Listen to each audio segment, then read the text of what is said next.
Single mom kisses a stranger to provoke her ex, but she never imagined that man was her. Hello, viewer. Thanks for joining us. Leave a like and share your thoughts in the comments, along with the city you're watching from. Now let's continue with the story. The late afternoon sun slanted through the workshop windows, turning sawdust into floating gold. Ava Thompson ran her fingers along the grain of an antique dresser, feeling the wood speak to her in a language older than words. Each crack, each imperfection told a story, and she knew how to help those stories continue.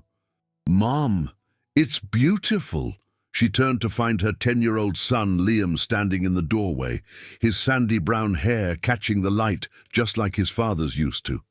But unlike his father, Liam saw the beauty in what she did. He always had. "You think so, sweetheart?" Ava stepped back, surveying her work with the critical eye of someone who knew that good enough was never quite good enough. The veneer still needs another layer of finish, and the drawer pulls. "Mom!" Liam walked over and took her hand, his small fingers surprisingly strong. "It's perfect. Stop worrying." If only she could. But worry had become her constant companion these past 4 years, ever since the divorce, ever since Mark had looked at her workshop and called it a hobby shop, ever since she'd chosen this uncertain path over the safety of his disapproval. Her phone buzzed. Mark's name flashed across the screen, and her stomach tightened in that old, familiar way. "Ava." His voice came through with that particular tone he used when he wanted something but needed to establish superiority first. "I'm calling about the event next Friday, the development launch. Liam should be there." "Of course. I'll drop him off." "Actually," a pause that felt calculated, "I'd like you to come too. It'll be good for Liam to see both his parents together. You know, functioning adults and all that. Functioning adults, as if she were the one who had failed at that particular skill. Mark, I don't think. It's black tie. I'm sure you can find something appropriate." Another pause, though probably not from your little furniture money. There it was. The jab delivered so smoothly, she almost missed it. Almost. "I'll be there," she heard herself say, hating the way her voice sounded small. "For Liam, of course." For Liam, he hung up without goodbye, leaving her standing in her workshop, surrounded by broken, beautiful things waiting to be whole again. Liam was watching her with those two perceptive blue eyes. Dad was mean again, wasn't he? "No, sweetheart. He just..." "What? How did you explain to a child that some people needed to make others feel small so they could feel big? He just invited us to his party. The one for his new fancy building." "That's the one." Liam made a face. "Do I have to go?" "We both have to go, but we'll be brave together, okay?" The workshop door opened again, and Ava's mother, Sarah, stepped inside carrying a cloth-covered basket. At 62, she moved with the grace of someone who had learned early that strength didn't always announce itself. "I brought dinner." Sarah set the basket down and immediately read the tension in the room. "What happened?" "Mark called," Liam supplied helpfully. He was being Mark. Sarah's jaw tightened in that way that meant she was biting back approximately 17 things she wanted to say about her former son-in-law. Instead, she turned to Ava. "Are you okay?" And that was the question, wasn't it? Was she okay, standing in her cramped workshop, barely making rent, raising a son alone, still flinching at the sound of her ex-husband's voice?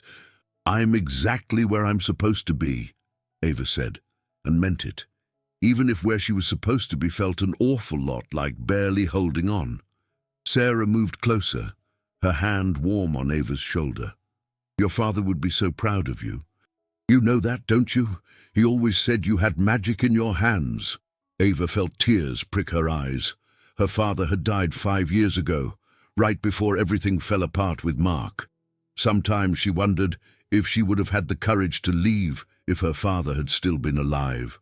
if his quiet belief in her would have been enough to drown out Mark's constant diminishment. "I miss him," she whispered.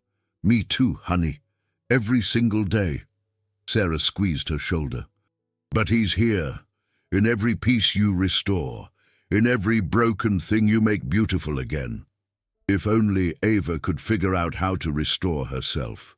That night, after Liam was asleep and Sarah had gone home, Ava stood alone in her workshop. The dresser gleamed under the single overhead light, testimony to patient hands and stubborn hope.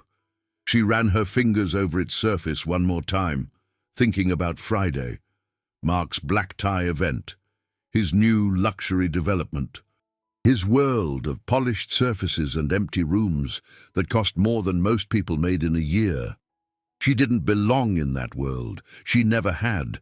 But Liam would be there, and for him she would walk through fire. Or at least through a room full of people who thought her life's work was charming, quaint, a nice little hobby for a divorced woman who couldn't hack it in the real world. "I am enough," she said aloud to the empty room. "My work matters. I matter." The words felt true and desperately false at the same time, but she would go to that party. She would hold her head high. She would be brave. And maybe one of these days, she would actually believe she deserved to be. Friday morning arrived with the particular cruelty of a beautiful day when you're dreading the evening ahead. Ava woke early, made Liam's favorite pancakes, and tried not to think about the black dress hanging in her closet. The one she'd worn to her own wedding, altered and dyed, because new dresses cost money and rent was due. "Mom, you're burning the pancakes!" She snapped back to attention, flipping the smoking disc onto a plate. "Perfectly charred, just how you like them." Liam grinned. "Nobody likes them like that. Then it's a good thing I made extras." They ate breakfast in the comfortable chaos of their small kitchen, and Ava let herself pretend, just for a moment, that this was enough. This moment, this boy, this life they'd built from the wreckage. After dropping Liam at school, she drove to the workshop and found Mrs. Henderson waiting by the door.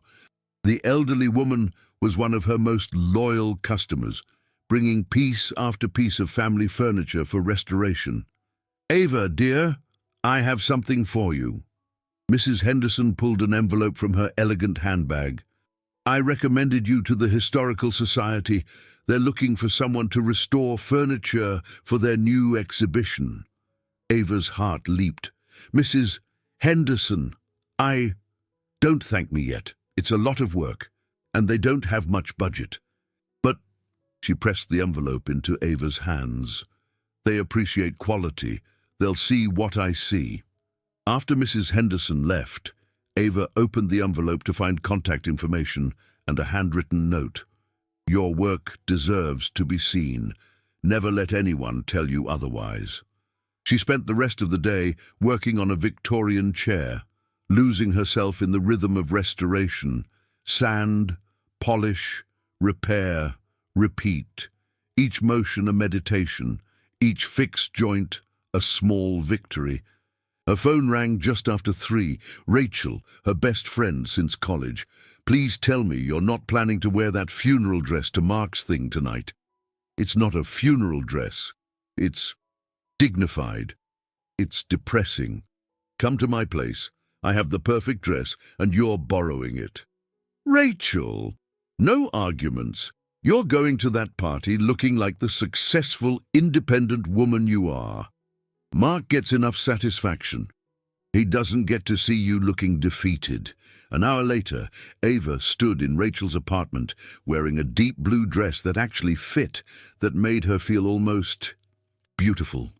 "See?" Rachel spun her toward the mirror. "This is who you are. Remember that tonight." But as Ava drove to Mark's penthouse that evening, Liam beside her in his dress clothes, she felt the old insecurity creeping back in. The city lights blurred past, each one a reminder of how far she was from the life she'd once imagined. "Mom." Liam's voice was soft. "You look really pretty." "Thank you, sweetheart." And Dad's building is probably ugly anyway. All his buildings are. She couldn't help but smile. That's not very nice. But it's true. They're all glass and no heart. Not like your furniture. Your stuff has soul. Out of the mouths of 10-year-olds. They pulled up to the building, a gleaming tower of steel and glass that screamed expensive. A valet took her keys with barely concealed disdain for her aging sedan, and they rode the elevator to the penthouse in silence.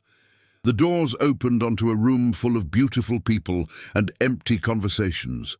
Crystal chandeliers, champagne flutes, laughter that sounded rehearsed. And there, in the center of it all, was Mark. Tall, handsome, successful Mark, who had once loved her and then decided she wasn't enough. He spotted them immediately. "Liam, there's my boy." He scooped Liam into a hug that looked perfect for the cameras Ava suddenly noticed stationed around the room. This wasn't just a party. It was a production. Ava. Mark's eyes traveled over her, and she saw the moment he dismissed her dress as borrowed. "You came. You invited me." "I did, didn't I?" He smiled, but it didn't reach his eyes. "Come. Let me show you what real success looks like." He led them through the penthouse, pointing out features with the pride of someone showing off a trophy. Imported marble, floor-to-ceiling windows, an infinity pool on the balcony.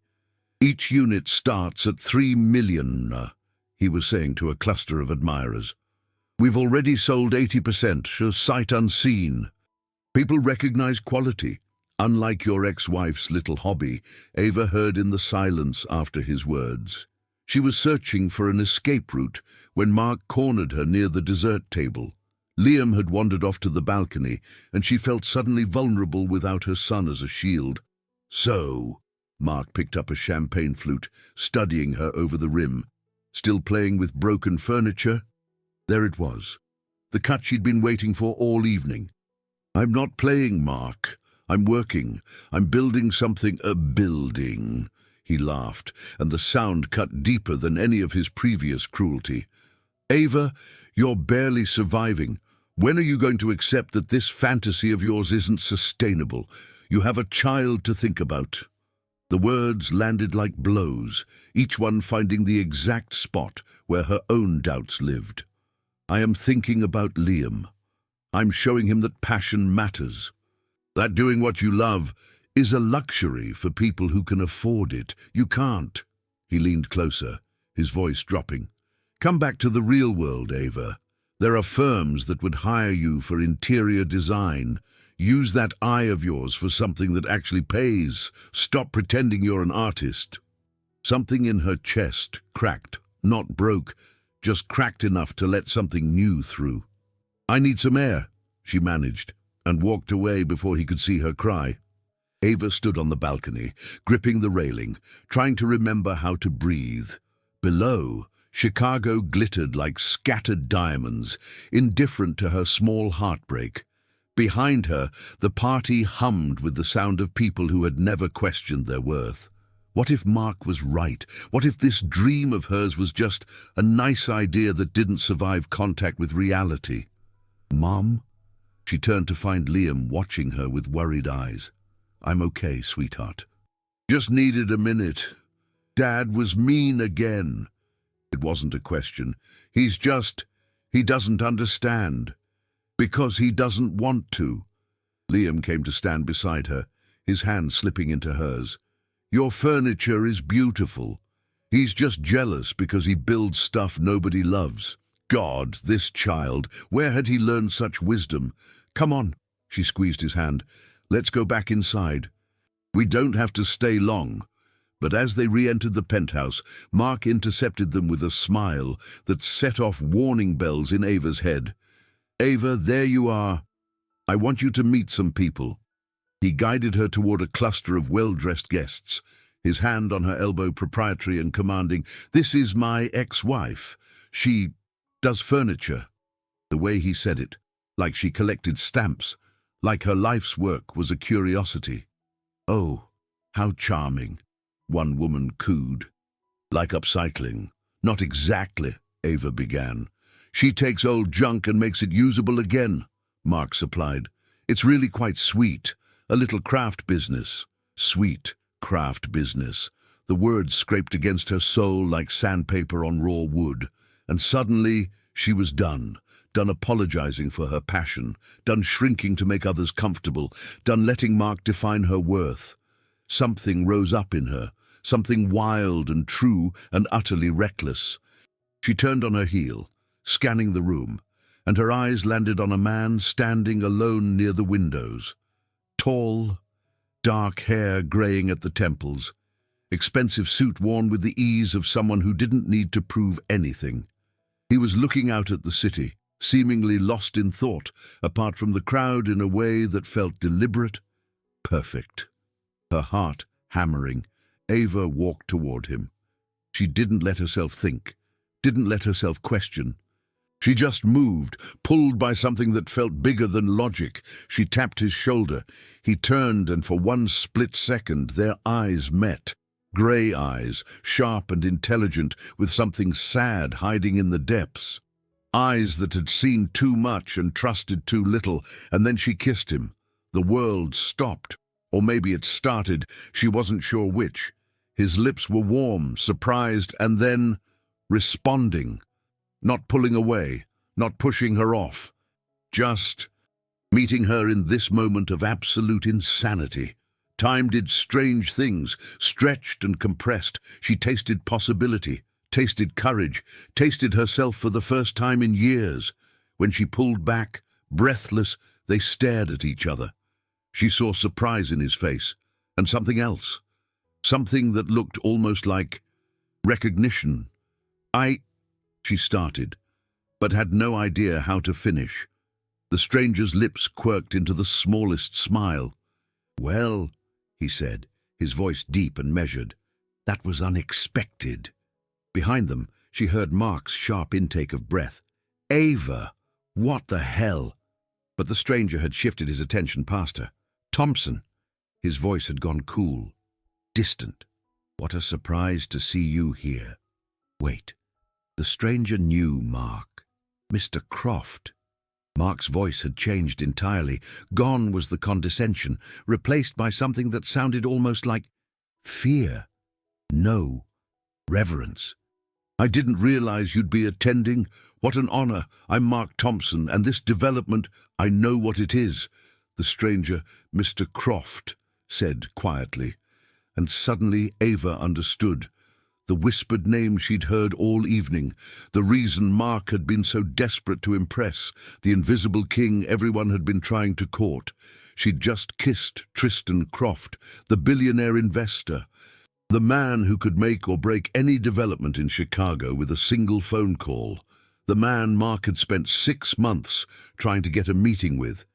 And she'd just, oh God, what had she done?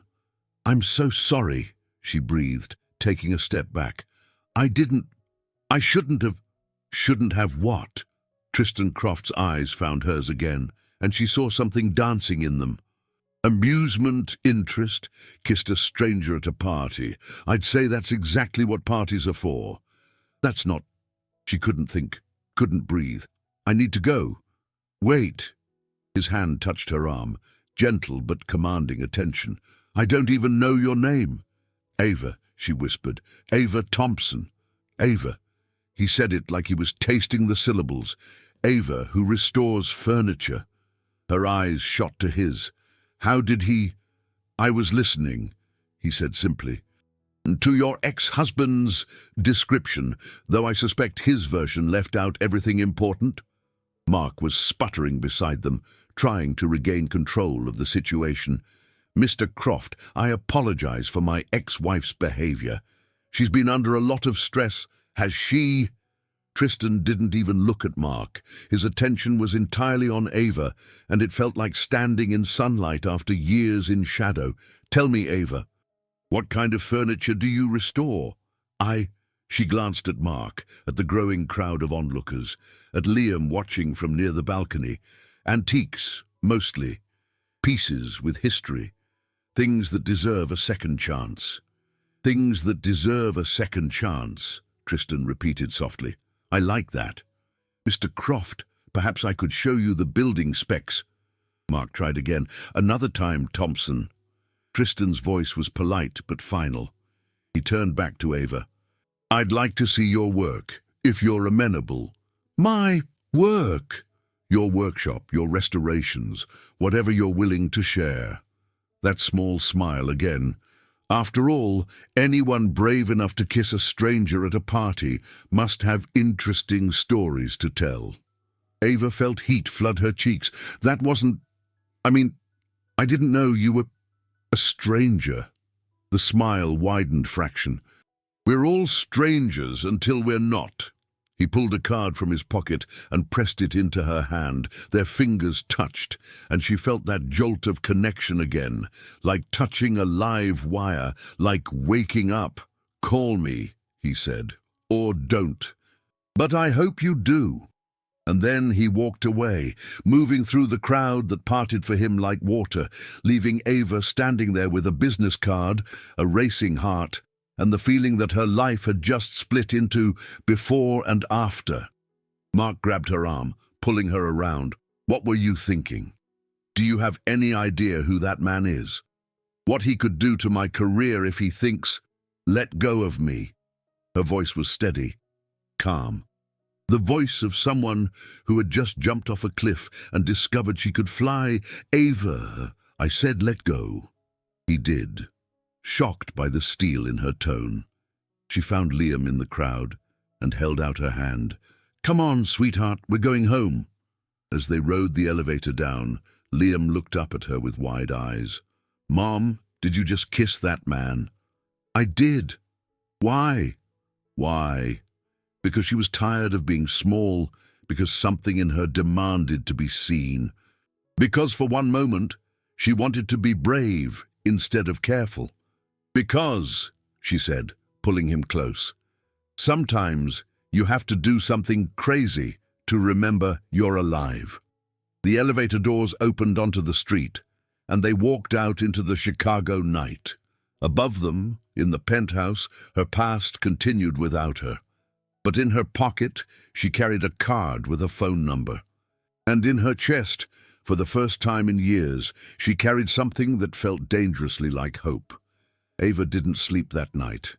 She lay in her bed, staring at the ceiling, touching her lips, reliving that moment over and over.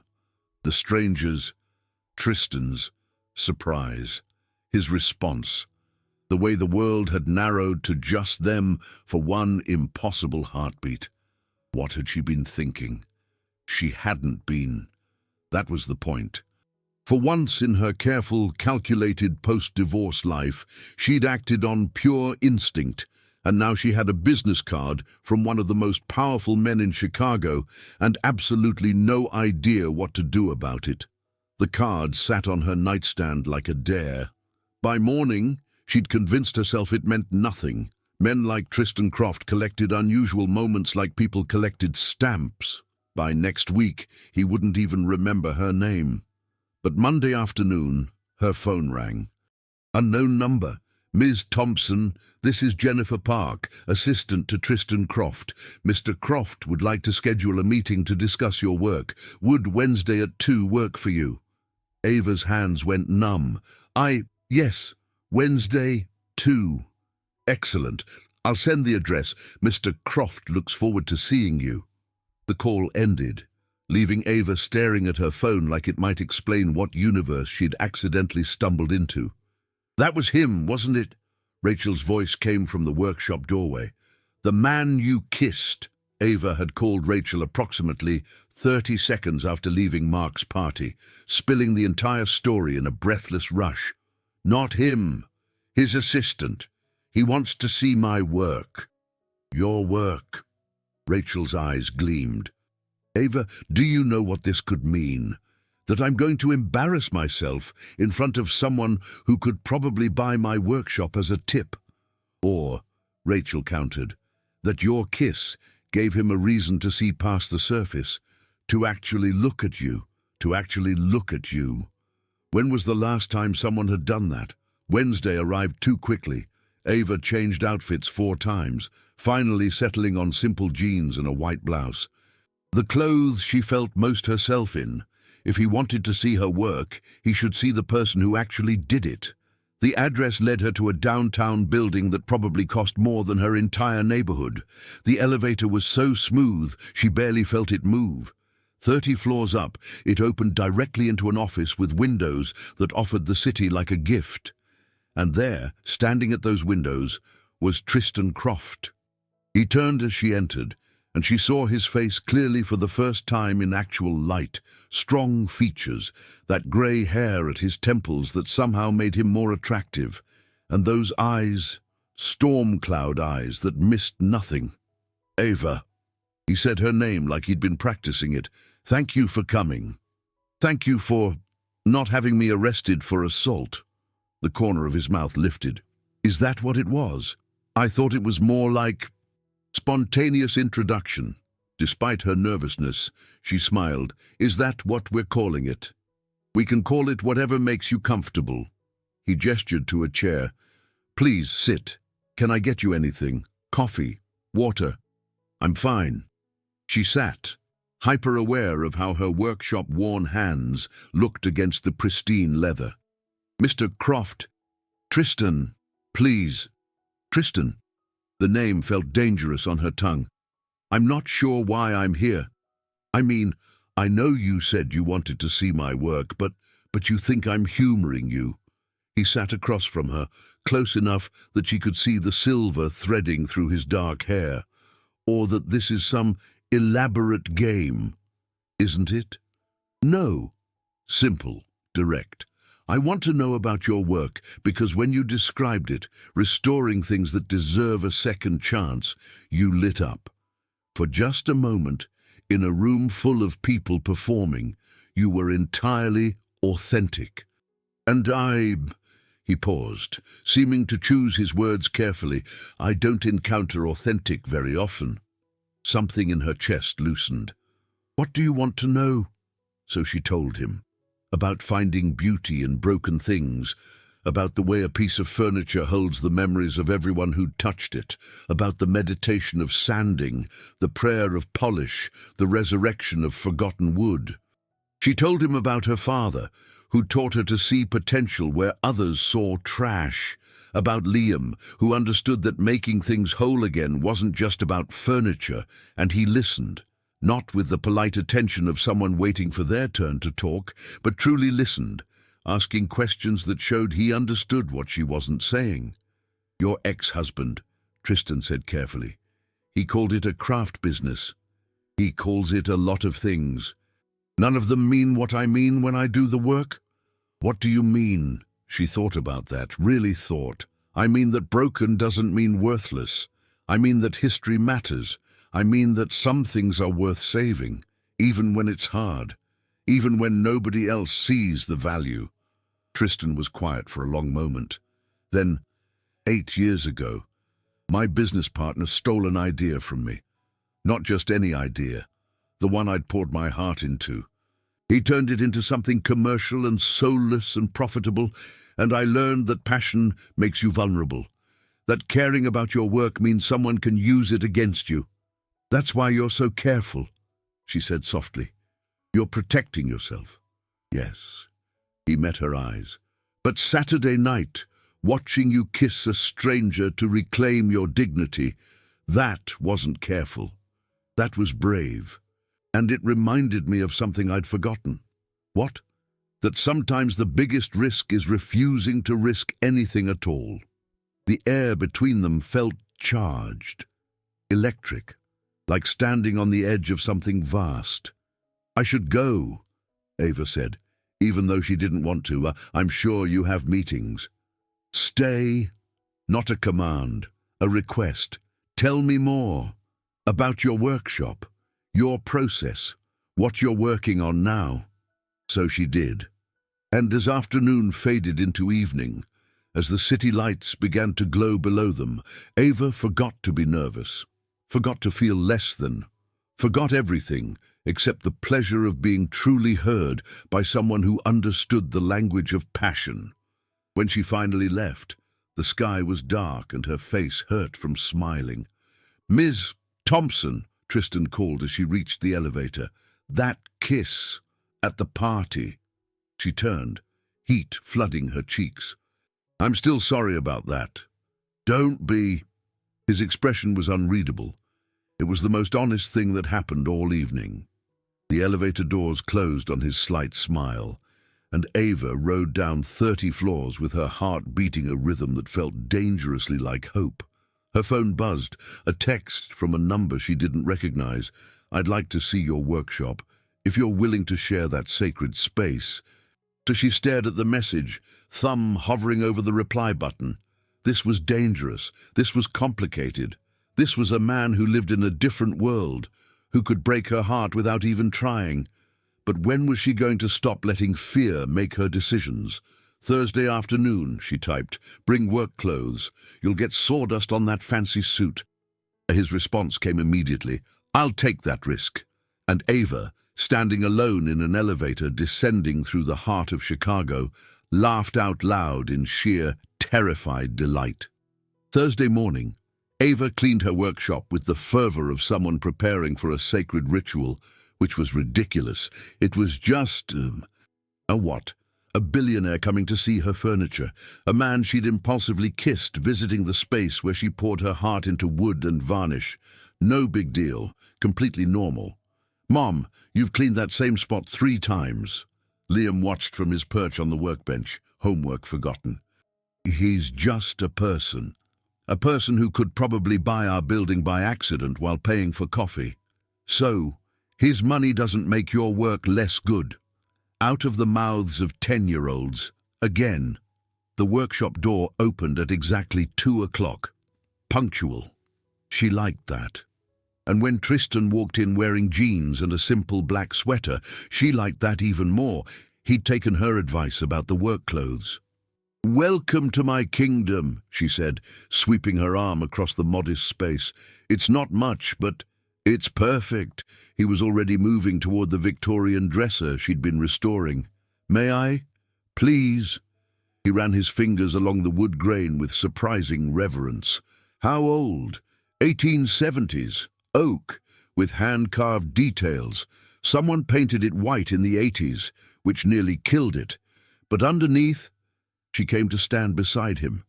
You can see the original beauty trying to come through, like it was just waiting for someone to see it again. Exactly. She caught the parallel in his words and smiled. Everything deserves to be seen for what it truly is. He looked at her then, and something passed between them. An understanding, an acknowledgement of the metaphor they were both carefully not stating. Show me, he said. Teach me. So she did. She showed him the delicate work of veneer repair, the patience of French polishing, the prayer of restoration. And to her surprise, he asked questions that showed genuine interest, not the polite curiosity of someone making conversation, but real engagement. Here, she handed him sandpaper. Try this. He took it, looking slightly uncertain, an expression she suspected he wore rarely. Don't think about it, she guided. Just feel. Let the wood tell you what it needs. His hands moved, careful and respectful, and she found herself watching his face instead of his work, the way his brow furrowed in concentration, the way he bit his lower lip when focusing, the way he looked almost peaceful. You're good at this, she said. I used to build things a long time ago. He kept sanding, lost in the rhythm. Before business school, before I learned that success means delegation, I'd forgotten how it feels to create something with your hands. You can always remember. He stopped, looking at her. Can you? Or do some doors close permanently? I think, she chose her words carefully, I think the doors are always there. We just forget where we left the keys. Liam had been quietly working on his homework, but now he appeared at Tristan's elbow. Are you my mum's boyfriend? Liam. Ava's face flamed. I'm so sorry. It's all right. Tristan's expression was gentle as he looked at Liam. No, I'm not your mum's boyfriend. I'm just someone who thinks your mum does extraordinary work. She does, Liam said matter-of-factly. She's the best. Dad doesn't think so, but Dad's dumb about stuff like this. Liam. What? It's true. Tristan's eyes held something that looked almost like anger. Your father is wrong. About many things, I suspect. They worked together for another hour, the three of them, and it felt comfortable, natural, like they'd been doing this forever instead of barely knowing each other. Mrs. Henderson arrived with a new project, took one look at Tristan, and barely concealed her knowing smile. Well, things are looking up. After she left, Tristan checked his phone and frowned. I'm sorry, I have to go. Of course. Ava walked him to the door. Thank you for coming, for caring about this. Thank you for sharing it. He paused at the threshold. Ava, I want to ask you something, but I don't want to overstep. Her heart stuttered. Okay. Would you have dinner with me? Not as whatever this is, just as two people who'd like to know each other better. Say no. It's too complicated, too risky. Yes, she heard herself say. I'd like that. His smile was worth the risk. After he left, Liam looked up from his homework. Mom, I think I like him. Sweetheart, we barely know him. I know, but he looked at your work the way you look at it, like it matters. Liam thought for a moment. Dad never looked at it like that, not once. That night after Liam was asleep, Ava stood in her workshop touching the dresser Tristan had helped sand. She could still feel the echo of his presence, could still hear his voice saying, your work is extraordinary. Her phone buzzed. Saturday night, 7 o'clock. There's a small gallery opening I think you'd like. Artists who work with wood. 2. Her fingers hovered over the keyboard. I don't have anything to wear to gallery openings. Neither do they. That's why I like them. She smiled in the darkness. Okay, 7. Looking forward to it. And Ava, thank you for today. I haven't felt that peaceful in years. She held the phone to her chest, heart full of something dangerous and beautiful and terrifying. This was happening, whatever this was, and for once, she was going to let it. Saturday night arrived wrapped in that particular magic that makes ordinary moments feel significant. Ava stood in front of her closet, surveying her limited options with a critical eye. Not Mark's fancy party, not trying to impress, just herself. She chose a simple green dress, the color of new leaves, the one that made her feel like the woman she was becoming instead of the woman she'd been. Sarah appeared in the doorway, watching with knowing eyes. You look beautiful, honey. I look nervous. That too. Her mother came closer. This man, he's different, isn't he? I don't know what he is. I just know. Ava struggled to find words. When I'm with him, I remember who I wanted to be before I learned to make myself smaller. Sarah pulled her into a hug. Then go, be big, be everything you are, and if he can't handle it, he's not worth your time. What if I'm the one who can't handle it? What if I'm too broken for this? Sweetheart, Sarah pulled back, holding her daughter's face. Your father used to say that cracks are how the light gets in. Maybe you're not broken. Maybe you're just letting the light through. Tristan picked her up at 7 exactly. No fancy car, just a normal sedan, driven by him, not some chauffeur. Another point in his favor. You look lovely, he said as she slid into the passenger seat. You're not wearing a suit. You sound surprised. I am. Pleasantly. He smiled, pulling into traffic. I saved the suits for battles. This isn't a battle. What is it? He considered. An exploration. The gallery was in a converted warehouse, all exposed brick and warm wood, and true to his word, the artists were working craftspeople, woodworkers, furniture makers, sculptors who understood that beauty could be carved from something raw. They wandered through, and Ava felt herself relaxing. This was her world. These were her people, and Tristan fit here, asking intelligent questions, genuinely engaging. This one, he stopped in front of a restored piano bench. It reminds me of your work. The artist used Japanese joinery techniques. See how the pieces fit together without nails. It's all about patience and precision. Like relationships, he said quietly. She looked at him. Are we talking about furniture or something else? Maybe both. He turned to face her fully. I want to be honest with you, Ava. I don't do this. Dating, getting to know someone. I haven't in a very long time. Why?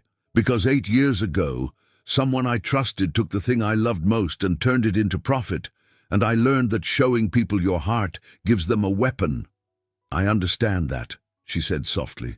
My ex-husband took my passion and made it a punchline, made me doubt the one thing I knew was true about myself.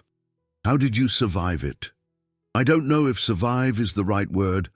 I just kept working, kept restoring things. And somewhere in there I started restoring myself too.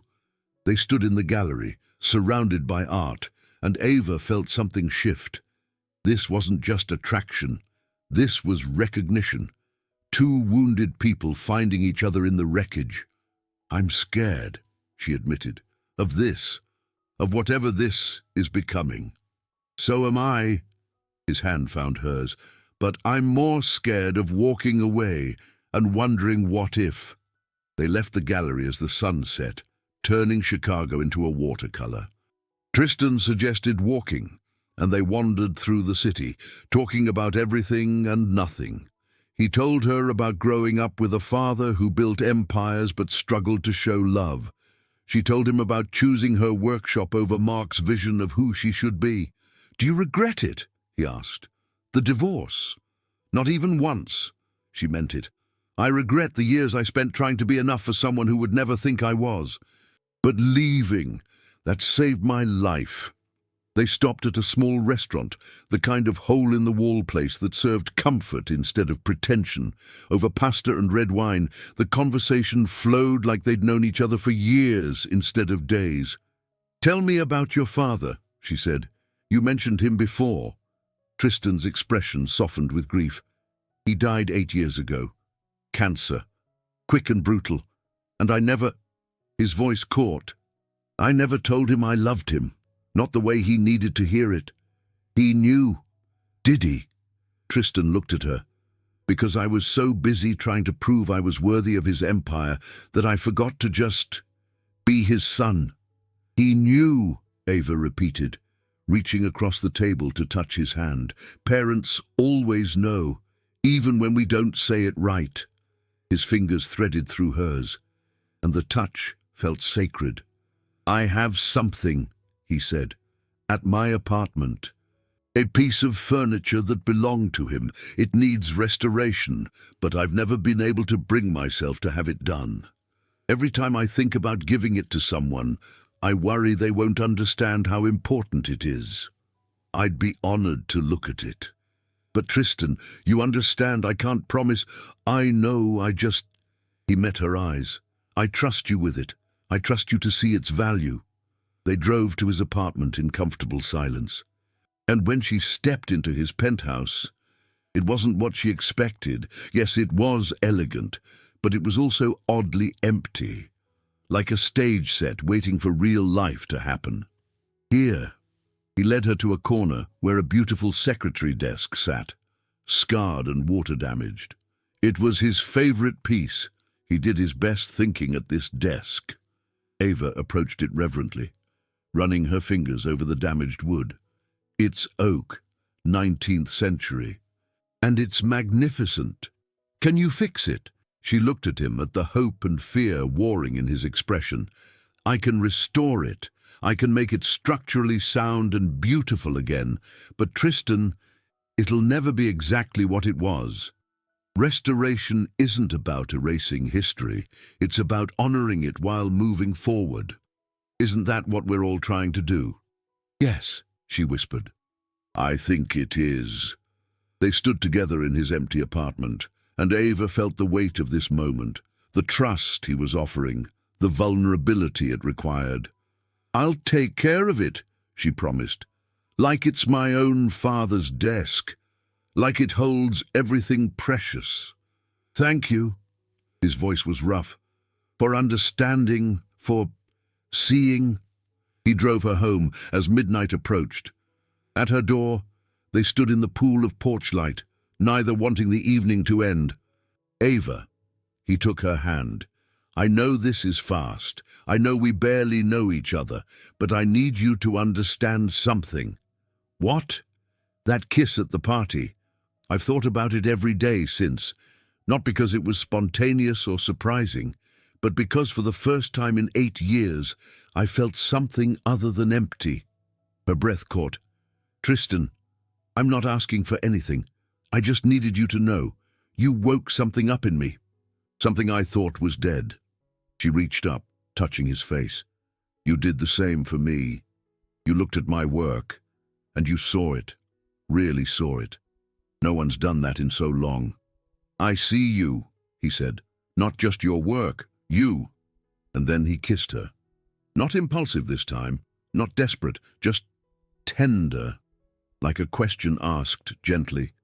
And she answered with the same tenderness, feeling something in her chest crack open, not breaking, opening, letting light through. When they pulled apart, both were breathing hard. "Good night, Ava. Good night." She watched him drive away, then floated into her house. Sarah was reading in the living room, waiting up. "Good date." "Mom." Ava sat beside her, needing to share this.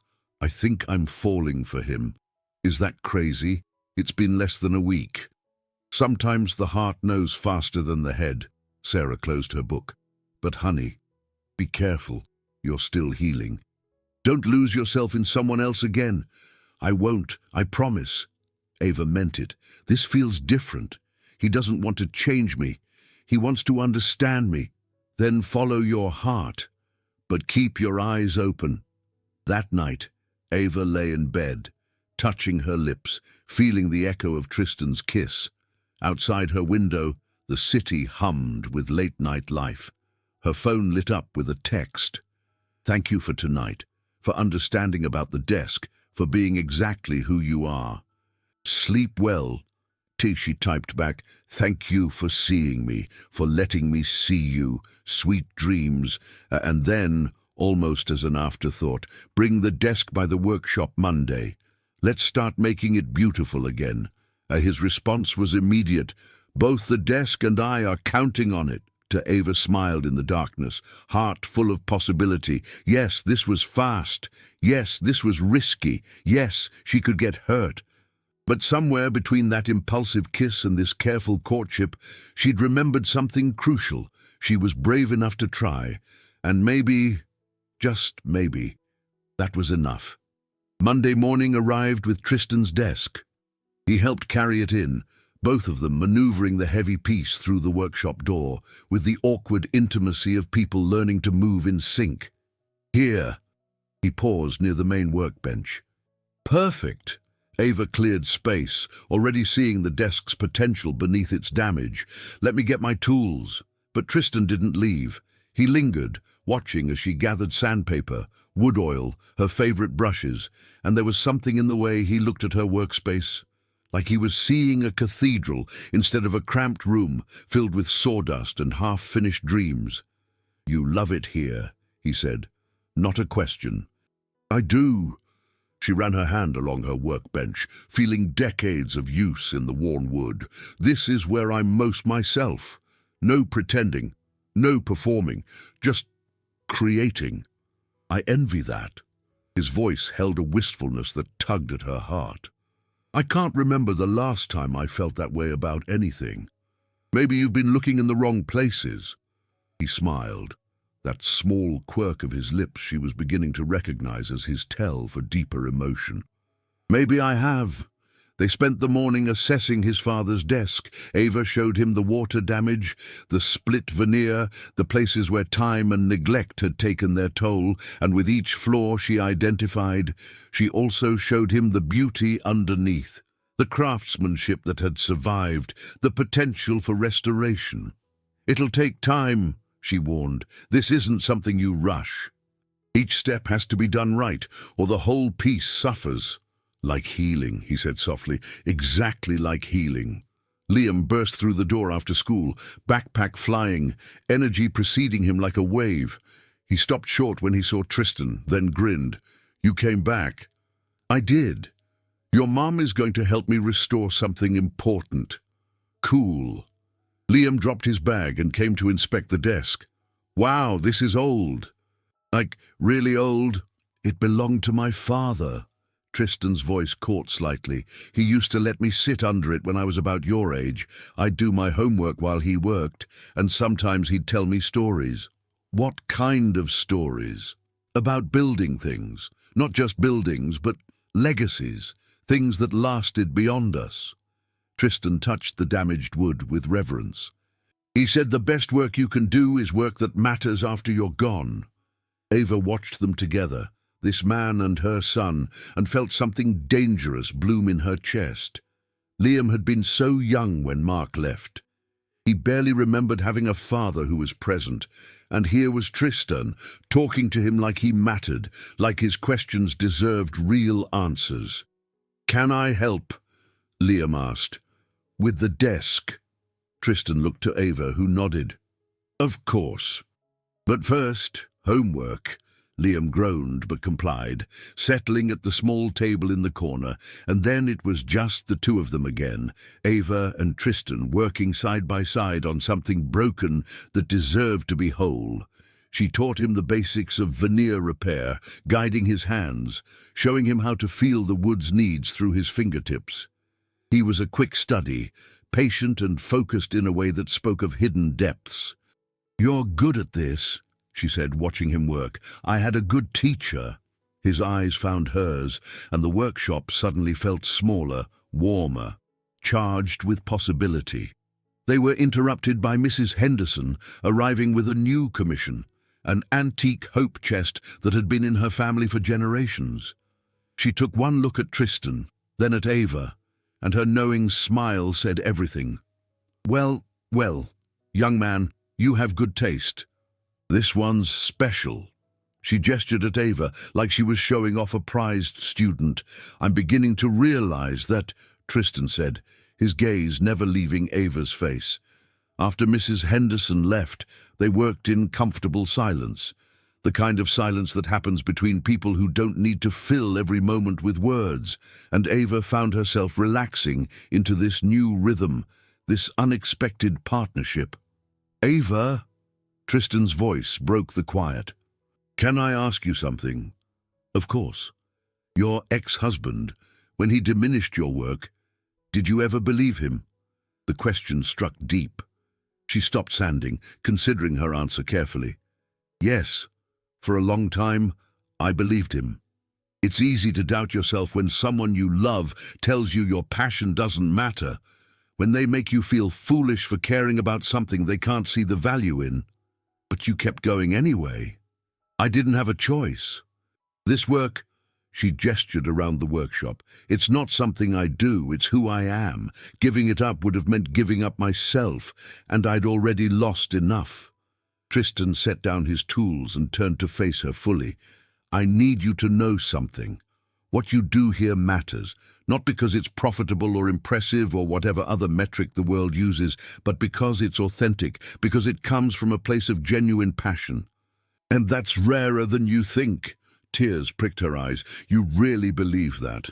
"I do, and I'm—" He paused, seeming to wrestle with words. "I'm grateful. That kiss at the party led me here, to this workshop, to you. And for the first time in years, I feel like I'm exactly where I'm supposed to be." The air between them hummed with unspoken things. Ava took a step closer, drawn by something bigger than logic. "Tristan!" "Mom!" Liam's voice shattered the moment. "I'm done with homework. Can I sand now?" They both laughed, the tension breaking into something sweeter. "Come here, buddy," Ava called. "Let me show you the right way." The three of them worked together until the light began to fade. Tristan's phone rang multiple times, but he ignored it, choosing sawdust over whatever urgency his assistant was calling about. And when Liam accidentally knocked over a can of Finish, Tristan just laughed and helped clean it up. No frustration, no judgment. This, Ava thought, watching them work side by side. This is what I didn't know I was missing. As evening approached, Tristan reluctantly prepared to leave. I have a meeting I can't miss. But he hesitated. Would it be all right if I came back tomorrow? To continue working on the desk? You don't have to ask permission. This is your father's piece. I know, but this is your space, your sanctuary. I don't want to intrude. You're not intruding. The truth of it surprised her. You fit here. His smile could have lit the whole city. Tomorrow, then. Same time. We'll be here. After he left, Liam looked up from washing his hands. Mom, is Tristan going to be around a lot? Maybe. Would that bother you? No. Liam dried his hands carefully. I like him. He's not like Dad. He actually listens when you talk. I noticed that too. And Mom? Liam's expression turned serious. He looks at you like you're important, like really important, not just okay important. Out of the mouths of children, again and always. How do you feel about that? She asked carefully. I feel like maybe you deserve someone who thinks you're really important. He shrugged, trying for casual and missing by miles. Just saying. That night, alone in her workshop after Liam had gone to bed, Ava stood at the desk Tristan had brought. She could feel his father's presence in the wood, decades of dreams and work and love absorbed into the grain. And she could feel Tristan's hope too, his trust that she could make this precious thing whole again. I won't let you down, she whispered to the desk, to Tristan's father, to the universe that had brought this broken, beautiful thing into her care. I promise. Her phone buzzed. A text from Tristan.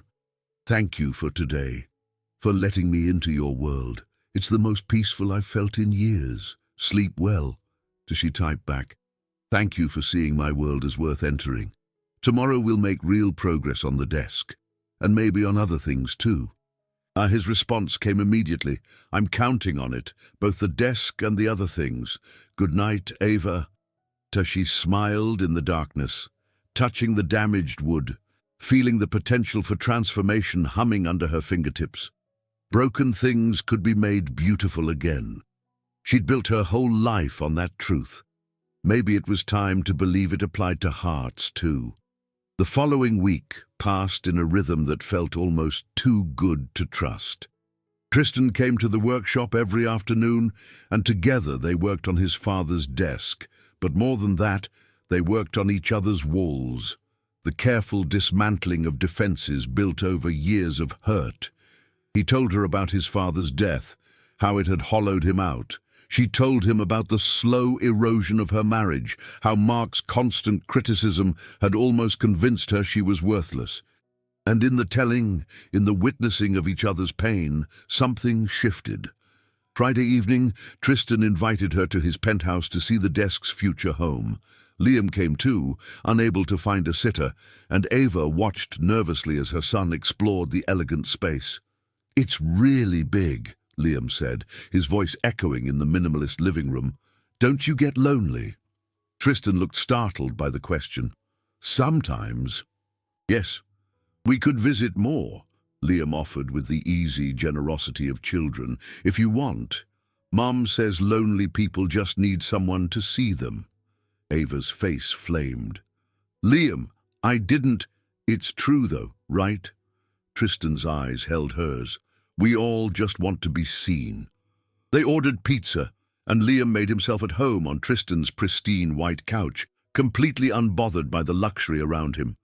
They watched a movie, the three of them, and Ava couldn't remember the last time something had felt this normal, this right. Halfway through, Liam fell asleep, his head on Ava's lap. She stroked his hair, lost in thought, and didn't notice Tristan watching them until he spoke. You're a wonderful mother. I'm trying. Some days I'm not sure it's enough. It's more than enough. His voice held certainty. He's confident, curious, kind. That doesn't happen by accident. His father thinks I'm raising him to be soft, that my influence is making him weak. His father is a fool. The words came out harder than Tristan probably intended. Kindness isn't weakness. Empathy isn't softness. Those are the things that make us human. They sat in comfortable silence, the movie playing unwatched, until Liam stirred. "I should get him home," Ava said reluctantly. "Wait." Tristan stood, then hesitated like he was making a decision. "There's something I want to show you, something I've never shown anyone." He led them to a room at the back of the penthouse. When he opened the door, Ava gasped. It was a workshop, a small one, but filled with tools and half-finished projects. A rocking chair, a bookshelf, a wooden box carved with intricate designs. "I thought you said you stopped building things," she said softly. "I did. For years, but lately," he touched the rocking chair, "lately I've been remembering who I was before I forgot. These are beautiful." She moved to the bookshelf, running her fingers along the joints. "Tristan, this is professional level work. My father taught me, before business school, before I learned that success meant suits and meetings and spreadsheets." His voice held old grief. "This was supposed to be our bond, building things together. But I chose a different path, and he never said it, but I know he was disappointed." "I don't think he was disappointed." Ava turned to face him. "I think he was proud you found your own way. And I think," she touched his hand, "I think he'd be happy you're finding your way back to this." Tristan's eyes were bright with unshed tears. "Will you help me? The way I'm helping with the desk? Will you teach me to be better at this?" "I'd be honored." They stood in his secret workshop, hands joined, and Ava felt something click into place. This wasn't just romance. This was recognition. Two people who'd lost their way, finding a path back to themselves through each other. The moment was shattered by Ava's phone. Mark's name flashed across the screen, and her stomach clenched with old anxiety. "I should—" She gestured helplessly. "Take it," Tristan said. Releasing her hand, she stepped into the hallway. "Hello? Ava. I need to pick up Liam tomorrow morning instead of afternoon." Mark's voice held that tone, the one that meant he wanted something and expected resistance. "That's fine. What time?" "9. And Ava—" A pause. "I've been hearing things about you and Tristan Croft." Her blood went cold. "What things?" "That you're seeing each other, spending time together." Another pause. "I want you to be careful. Men like that don't date women like you for the right reasons. Women like me. You know what I mean. Single mothers, struggling financially. It makes you vulnerable to manipulation." The condescension in his voice hit like a physical blow. "Mark, I'm just saying, think about what he might want from you, because it's not your sparkling personality or your little furniture hobby. Maybe think about what you might be giving him access to. If you mean Liam, I mean be smart, that's all." He hung up, leaving her shaking with anger and old shame. When she returned, Tristan took one look at her face and frowned. "What happened?" "Nothing, just—" She couldn't meet his eyes. Just Mark being Mark. But it wasn't nothing. Mark's words had found every insecurity she'd been trying to ignore. What did Tristan want from her? Why would someone like him be interested in someone like her? Tristan touched her arm gently. "Ava, talk to me." "I can't. Not right now." She gathered the sleeping Liam. "I should go. It's late." "Did he say something about us?" The US hung in the air, too big to examine. "He just reminded me of some things. Reality things." She couldn't explain it without revealing how deeply Mark's words had cut. "Thank you for tonight.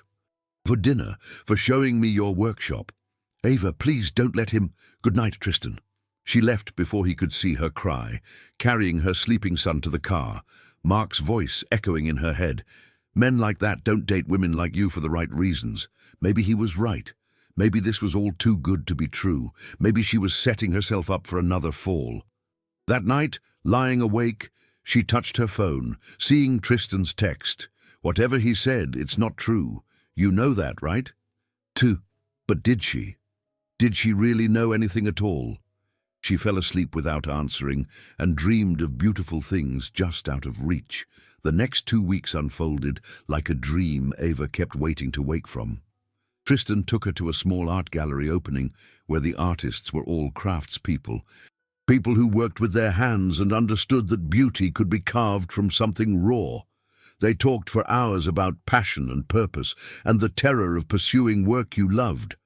"This is my world," she'd said, looking around at the paintings and sculptures. "These are my people." "They're my people too," he'd replied. "I just forgot it for a while." They'd kissed that night outside the gallery, a real kiss this time, not impulsive but intentional. And Ava had felt herself falling in a way that terrified and exhilarated her in equal measure, but Mark's words still haunted her.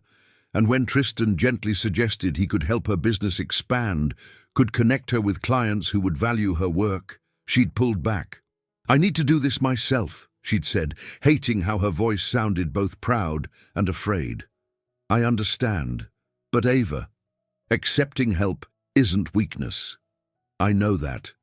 Intellectually, I know that. But your ex-husband made you feel like needing anything was failure." "Yes." The admission cost her. "And I can't be that person again, the one who depends on someone else for her worth." He'd backed off after that, but she'd seen the hurt in his eyes, and she hated herself for putting it there. Now, standing in the local artisan market setting up her booth, Ava tried to quiet the voices in her head. Sarah was helping her arrange furniture pieces, and Liam was running between the booths with the children of other vendors, his laughter cutting through her anxiety. "You're tense," Sarah observed. "What's wrong?" "Nothing. Everything. I don't know." Ava straightened a display for the 3rd time. What if no one buys anything? What if Mark's right and this is just a nice hobby that doesn't translate to real success? Then we learn and grow and try again. Sarah's hand was warm on her shoulder. "But honey, you need to stop letting Mark's voice drown out your own. He was wrong about you, wrong about your work, wrong about everything that matters." "I'm trying to believe that." "Try harder." The market opened, and people began flowing through. And to Ava's surprise, they stopped at her booth. They asked questions. They touched the furniture with reverence. They saw the value in what she'd created. An elderly couple spent 20 minutes examining a restored vanity, their hands intertwined as they whispered to each other. Finally, they approached Ava. "How much?" the woman asked. Ava named her price, her heart hammering, waiting for them to laugh or walk away. But instead, the woman smiled. "It's worth every penny. This was my mother's vanity. I thought it was lost in a house fire 20 years ago, but seeing this..." Tears filled her eyes. "You've given me back a piece of her. How can I ever thank you for that?" Ava found herself crying too. "You just did." The sale was her biggest to date. But more than the money, it was the connection, the understanding that her work mattered to people. That restoration wasn't just about furniture. It was about memory, about love, about the human need to hold on to what we've lost. She turned to find Tristan at the edge of her booth, watching with an expression that made her heart skip. How long had he been there? "You came," she said, navigating through the crowd to reach him. "I wanted to see you in your element, wanted to watch you shine." He touched her cheek. "And you are, Ava. You're absolutely radiant." "I sold a piece, a big piece." And she cried. "Tristan, she actually cried because of something I made, because of something you restored." he corrected gently. You gave her back something precious. That's not small work. That's sacred work. They stood together, the market bustling around them, and Ava felt something shift. Maybe Mark's voice didn't have to be the loudest one in her head. Maybe she could choose to hear Tristan instead. Tristan, who saw her worth without needing to diminish her to feel bigger. Thank you, she said, for being here, for seeing this. Always. He pulled her close, and she let herself be held right there in the middle of the crowd. I'll always see you. The market was winding down when Mark appeared. Ava saw him before he saw her, and her whole body tensed. What was he doing here? He approached with that fake smile she knew too well. Ava, interesting setup you have here. Mark, what are you doing? Picking up Liam. We agreed on 4 o'clock, remember? He looked around the booth dismissively. Charming, very rustic. It's called authentic, Tristan said, appearing at Ava's shoulder. But I wouldn't expect you to understand the difference. Mark's eyes narrowed. Croft. What a surprise. Is it? I'd think by now you'd realize Ava and I are spending time together. Oh, I realized. Mark's smile turned sharp. I'm just curious about your intentions. Successful men don't usually pursue struggling single mothers without ulterior motives. Ava felt the words like a slap, but before she could respond, Tristan stepped between them. My intentions are to support someone who does extraordinary work, to spend time with someone who reminds me what passion looks like, to be around someone who makes me want to be better. His voice was ice. But I don't owe you explanations, neither does Ava. She's my son's mother. That makes it my business. No, Liam's voice cut through the tension. It makes it her business, and mine, not yours. They all turned to find Liam standing there, face set in determination. You don't get to tell Mom who she can see. You left, you chose to leave, and now she gets to choose too. Mark's face reddened. Liam, no. I'm done listening to you say mean things about Mom's work. It's beautiful and important, and people love it. He gestured around the booth. Look, she sold stuff today. Real stuff to real people, because she's really good at this. Pride and heartbreak warred in Ava's chest. Her baby, defending her. Growing up too fast because he'd had to. We'll discuss this later, Mark said tightly. Liam, get your things. Actually, Ava found her voice. Liam's staying with me tonight. That was the agreement. I'm changing the agreement. No! The word came out stronger than she expected. You're not. You can pick him up tomorrow morning as originally planned, but right now, he stays with me. Mark looked like he wanted to argue, but something in her expression must have warned him off. Fine. Tomorrow, 9 a.m. Don't be late. He left, and Ava's knees nearly buckled. Sarah caught her, holding her steady. You did good, honey, her mother whispered. Real good, but Ava felt shaken. Mark's words, ulterior motives, kept echoing, and when she looked at Tristan, she saw her own doubt reflected back at her. Ava, he started. Not now. Please. She needed air, space, time to think. I need to finish packing up. He left without argument, and Ava told herself the distance was necessary. But when she got home that night and found a text from him, her heart ached. I meant what I said, about supporting you, about seeing you, about everything. Sleep well. She stared at the message for a long time before typing, I know you did. That's what scares me. Good night. Because the truth was she was falling for him. Hard. And people who fell got hurt. She'd learned that lesson once already. Did she really have the courage to risk learning it again? The next morning arrived grey and heavy with rain. Ava woke to Liam curled against her side, his presence a reminder of what mattered most. Whatever confusion she felt about Tristan, whatever doubts Mark had planted, this child was her truth, her purpose. Mom, Liam's voice was sleepy. Are you okay? I'm perfect, baby. Why? You were crying in your sleep. Had she been? She touched her face and found it damp. Just dreams, nothing real. Dreams can be real. He sat up, looking at her with those two wise eyes. And you're not perfect, but you're perfect enough. That's what Tristan said. When did he say that? Last week, when you were getting more sandpaper. I asked him if he thought you were perfect, and he said nobody's perfect, but you're perfect enough for him, that your imperfect is better than everyone else's perfect. Ava's breath caught. He said that. Yeah. And Mom, I think he means it.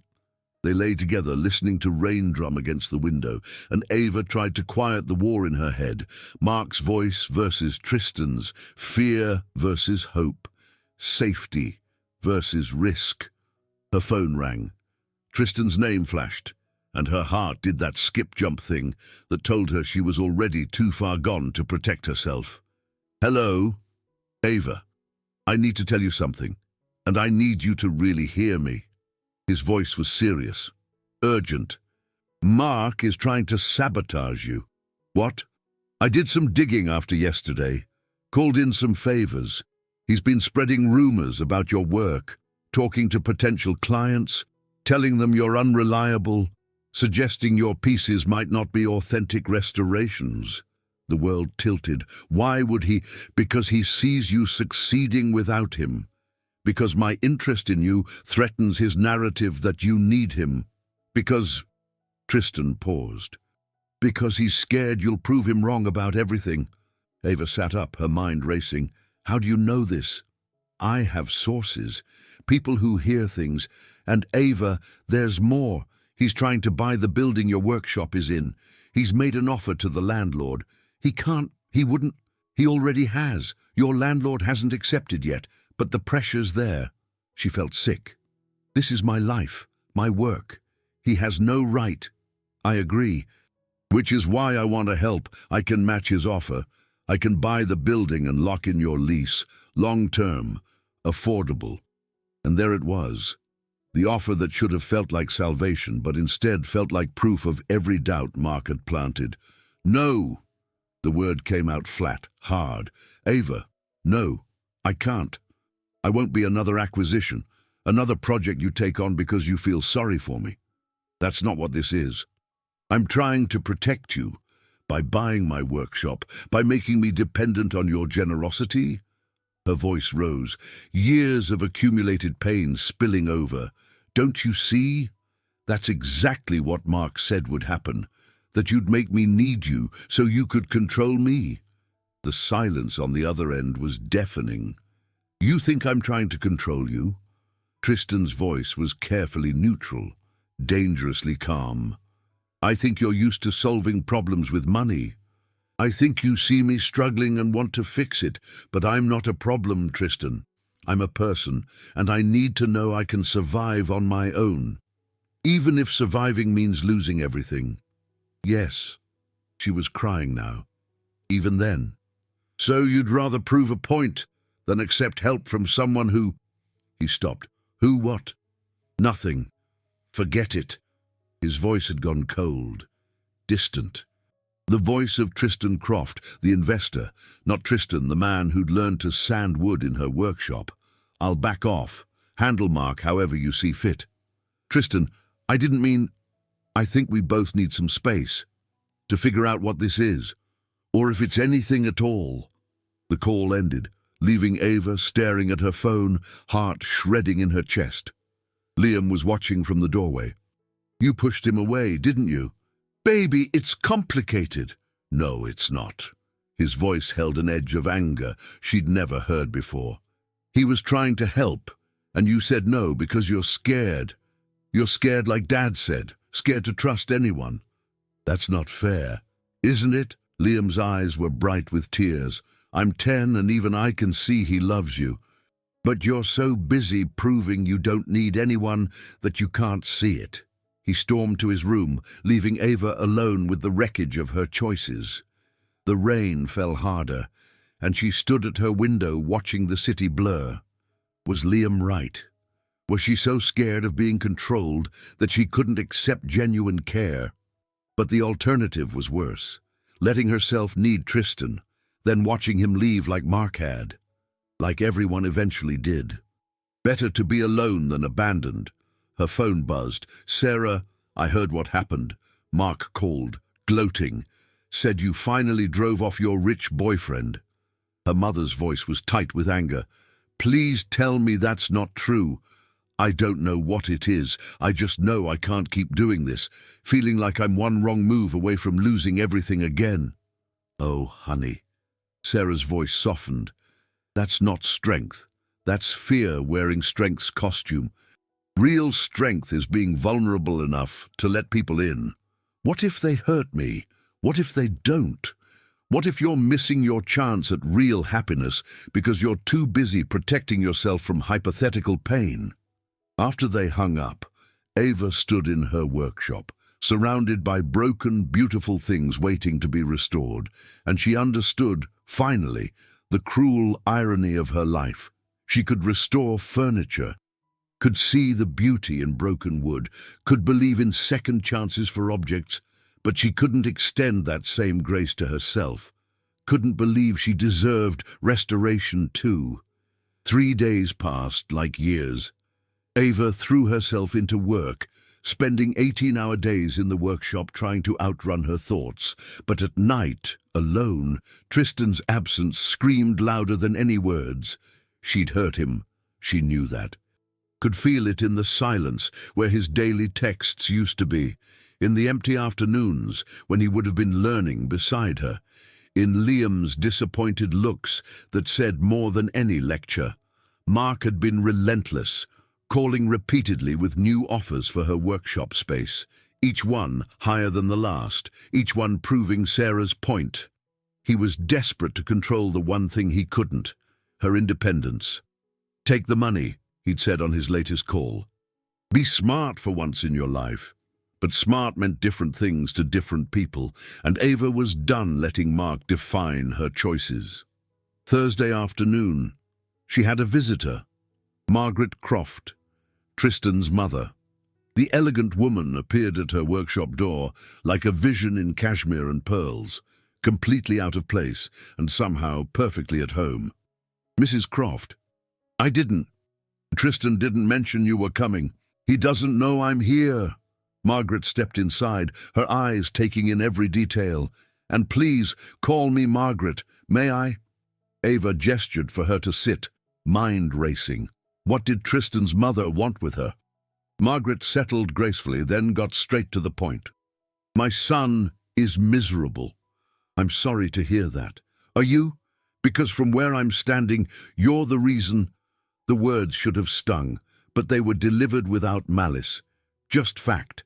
"I didn't mean to hurt him. But you did. By assuming the worst, by treating his desire to help as manipulation instead of love. How can you call it love? We've barely known each other a month." Margaret smiled. "I fell in love with my husband in 2 weeks, married him in 6. We had 40 beautiful years together before cancer took him." Her eyes held old grief and enduring joy. "Time doesn't measure love, dear. Connection does." Ava felt tears threaten. What if I'm not enough for him? What if Mark's right and I'm just someone he's experimenting with? My son has been empty for 8 years, going through motions, building an empire he doesn't care about. And then he met you. Margaret leaned forward. You woke him up, reminded him he's human, made him want to create again instead of just consume. "He has a workshop," Ava said softly. "Did you know? He's been building things again." "I know. He told me," with more excitement in his voice than I've heard since his father died. Margaret's smile was gentle. "That's your doing, your influence, and he's terrified you'll decide he's not worth the risk." "I'm the one who's not worth the risk." "Oh, honey." Margaret took her hand. "That's not for you to decide. Let him choose. Let him love you.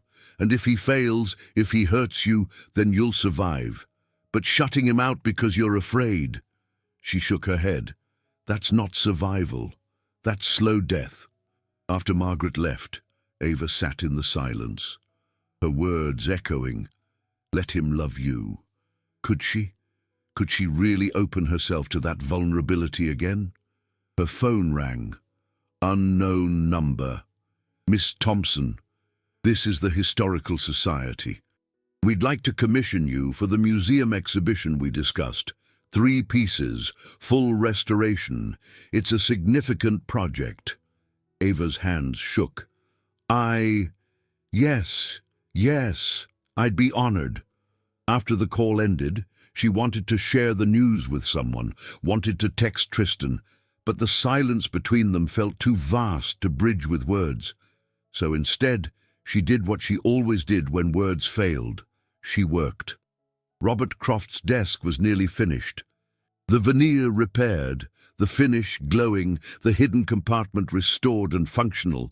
And inside that compartment, she'd found something she'd missed before, a letter.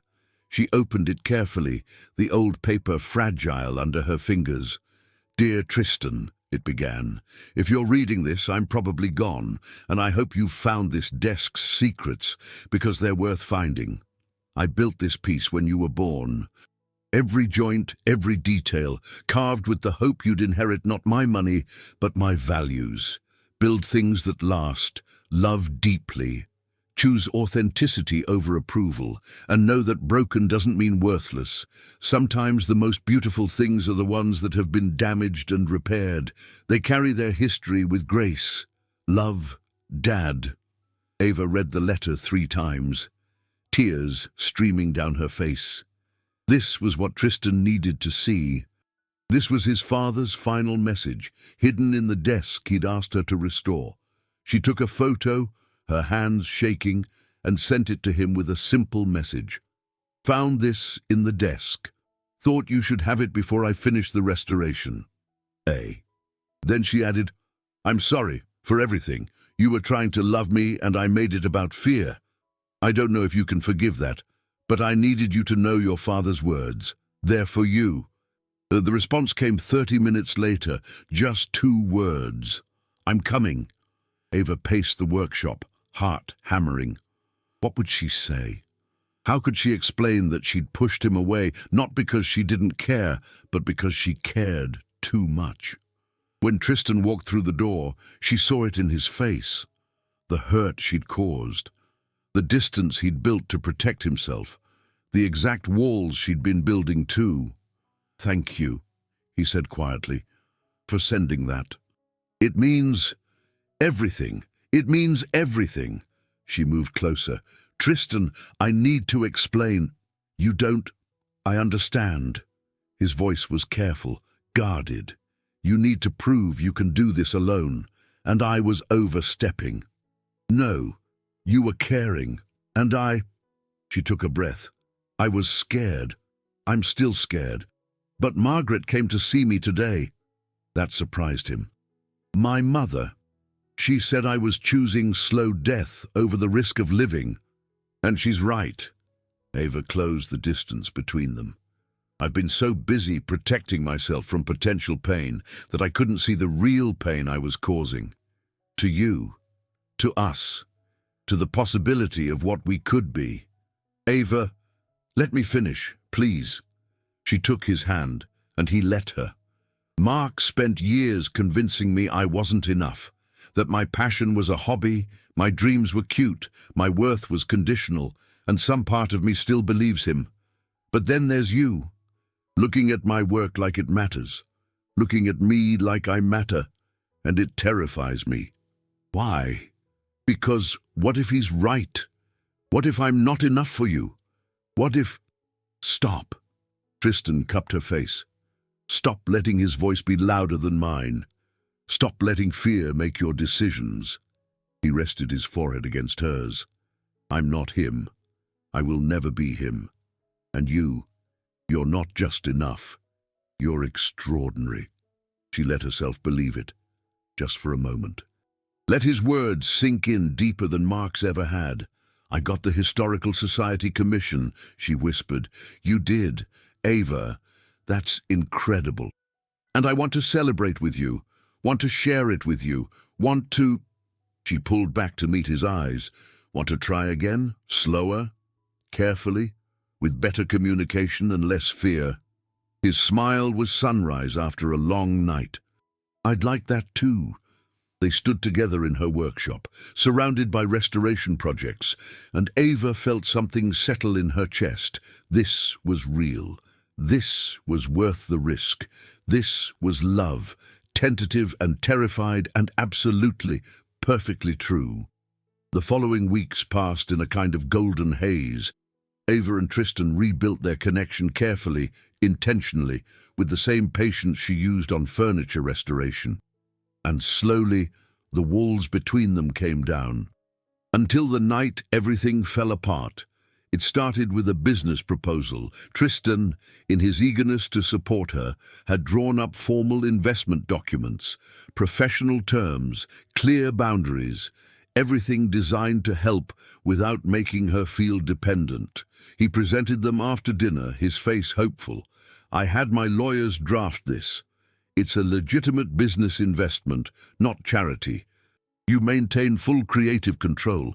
And Tristan, she'd cut him off, already feeling the familiar anxiety rising.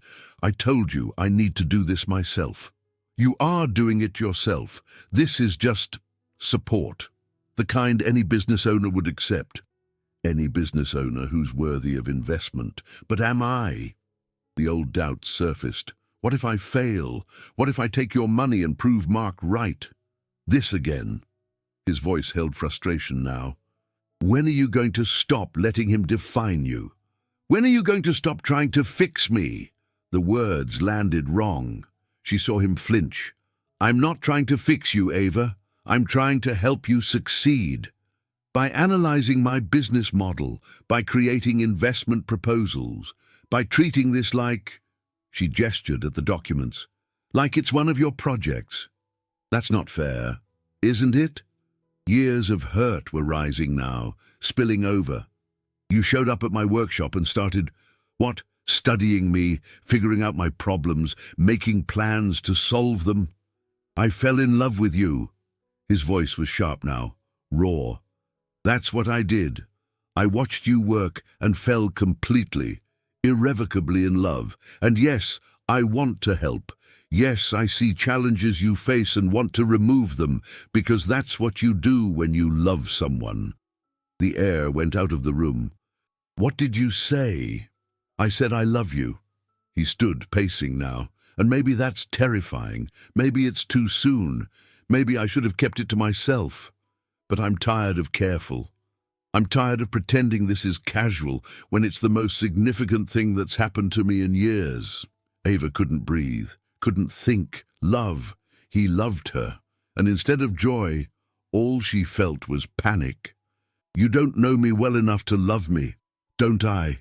I know you're passionate and brave and terrified of your own worth. I know you'd rather fail alone than succeed with help. I know you're so busy protecting yourself that you can't see when someone's actually on your side. Each word was a scalpel, precise and cutting. Stop analyzing me, she said, voice breaking. Stop dissecting my motivations like I'm a case study. I'm not... Yes, you are. You're doing it right now. Breaking down my fears, cataloguing my insecurities, trying to solve me like a problem.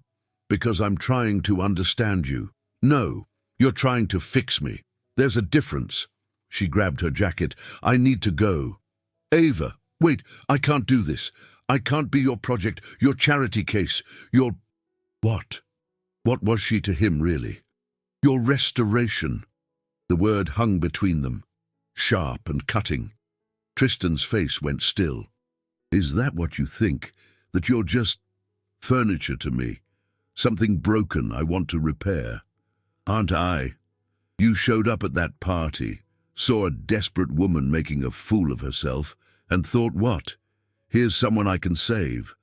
I thought here's someone brave enough to be herself in a room full of phonies. Here's someone who kissed a stranger because her soul demanded truth. His voice shook. I thought I'm falling in love at first sight, and I don't even know her name yet. Tears streamed down Ava's face. Don't say that. Why not? It's true. Because if you love me, then I have power to hurt you. And I will, Tristan. I'm broken in ways you haven't seen yet. I'm needy and scared and human. He closed the distance between them. You're human. Welcome to the club. She wanted to believe him, wanted to fall into his arms and let herself be held. But Mark's voice was so loud in her head, drowning out everything else. I need space, she whispered. I need to think. How much space? I don't know. I can't breathe right now. She left before he could argue, before she could see the hurt in his eyes, before she could take back words she didn't even mean. In her car, she finally let herself break down, sobbing so hard she could barely drive. Because she'd just pushed away the best thing that had happened to her in years. Because fear had won again. Because she was so busy protecting herself from being hurt that she'd hurt him instead. When she got home, Liam took one look at her face and wrapped his arms around her waist. What did you do, Mom? I chose safety over happiness. Again. That's stupid. Despite everything, she laughed. Yeah, baby. It really is. That night, lying awake, she replayed every word, every cut, every moment where she could have chosen differently. Her phone was silent. No text from Tristan, no attempt to fix this, and she realized she'd finally done it. She'd pushed him away completely. She'd proven Mark right. She was her own worst enemy, and tomorrow she'd have to figure out how to live with that truth. 3 days without Tristan felt like 3 years. Ava moved through her workshop like a ghost, going through the motions of restoration while feeling utterly unrepairable herself. The irony wasn't lost on her. Sarah found her Saturday morning, sitting on the floor, surrounded by pieces of Robert Croft's desk, crying. Oh, honey, her mother sat beside her, pulling her close. Talk to me. I ruined it, Mom. I had something real, something beautiful, and I destroyed it because I was too scared to believe I deserved it. Then fix it. I don't know how. Every time I reach for my phone, I hear Mark's voice telling me I'm not enough, that Tristan will figure it out eventually and leave anyway, so why not save myself the pain? Sarah was quiet for a long moment. Then, your father used to say that the bravest thing a person can do is choose love, knowing it might hurt them. That vulnerability isn't weakness, it's strength wearing its true face. I'm not that strong. Aren't you? Sarah gestured around the workshop. You left a marriage that was killing your spirit. You built this business from nothing. You're raising an incredible child alone. You've survived everything life has thrown at you, and you think loving someone is too hard. Loving someone gives them power to destroy you, or power to heal you. But you won't know which unless you try. After Sarah left, Ava sat with the desk pieces, running her fingers over the wood. Robert's letter lay beside her, and she read it again. Sometimes the most beautiful things are the ones that have been damaged and repaired. They carry their history with grace. Could she carry her history with grace? Could she believe that her broken pieces made her more beautiful, not less? Her phone buzzed. Rachel. I'm coming over. Don't argue. 20 minutes later, Rachel arrived with wine and determination. Okay, talk. What happened? Ava told her everything. The investment proposal, the fight, the words she couldn't take back. So let me get this straight, Rachel said when she finished. He told you he loved you, offered to support your business in a professional way, and you pushed him away because you're scared. When you say it like that, it sounds bad. It is bad, Ava. It's self-sabotage disguised as self-protection. Rachel took her hand. I love you, but you need to hear this. Mark broke something in you, and you've spent 4 years letting that broken thing define your choices. But Tristan isn't Mark. And more importantly, you're not the woman who married Mark anymore. Then who am I? Someone brave enough to kiss a stranger. Someone talented enough to earn a historical society commission. Someone worthy of love. Rachel squeezed her hand. The question is, when are you going to believe it? Meanwhile, across the city, Tristan sat in his penthouse staring at nothing. His phone had rung 14 times. Business calls he'd ignored. Because what was the point of business when the one thing that mattered had just walked out of his life? Margaret appeared at his door, using the key he'd given her for emergencies. She took one look at her son and sighed. "How long have you been sitting there? Since she left? 3 days. Is that how long it's been?" Margaret sat beside him. "I went to see her. Before all this happened. Did she tell you?" "No. I told her to let you love her. I thought—" She paused. "I thought if she understood how you felt, it would help. Instead, it might have made things worse. It's not your fault, Mom, it's mine. I pushed too hard. Tried to fix her problems instead of just being there. Or, Margaret said gently, you loved her the only way you knew how, and she couldn't receive it because she doesn't believe she deserves to be loved. Then what do? You give her space. You work on yourself, and if it's meant to be, the universe will bring you back together." "I don't believe in meant to be." "Yes, you do. You believed it the moment she kissed you."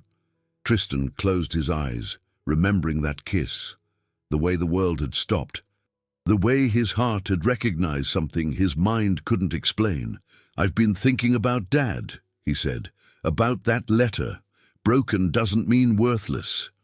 I always thought he was talking about furniture, but maybe he was talking about people too. "Your father was always talking about people." Margaret's smile was soft with memory. "He knew you'd inherit his business sense, but he worried you'd forget his heart sense. The ability to see value in things that don't show up on spreadsheets. Ava reminded me of that. Then she's already given you an incredible gift. Even if you never speak again, she's changed you, made you better." "I don't want to never speak again."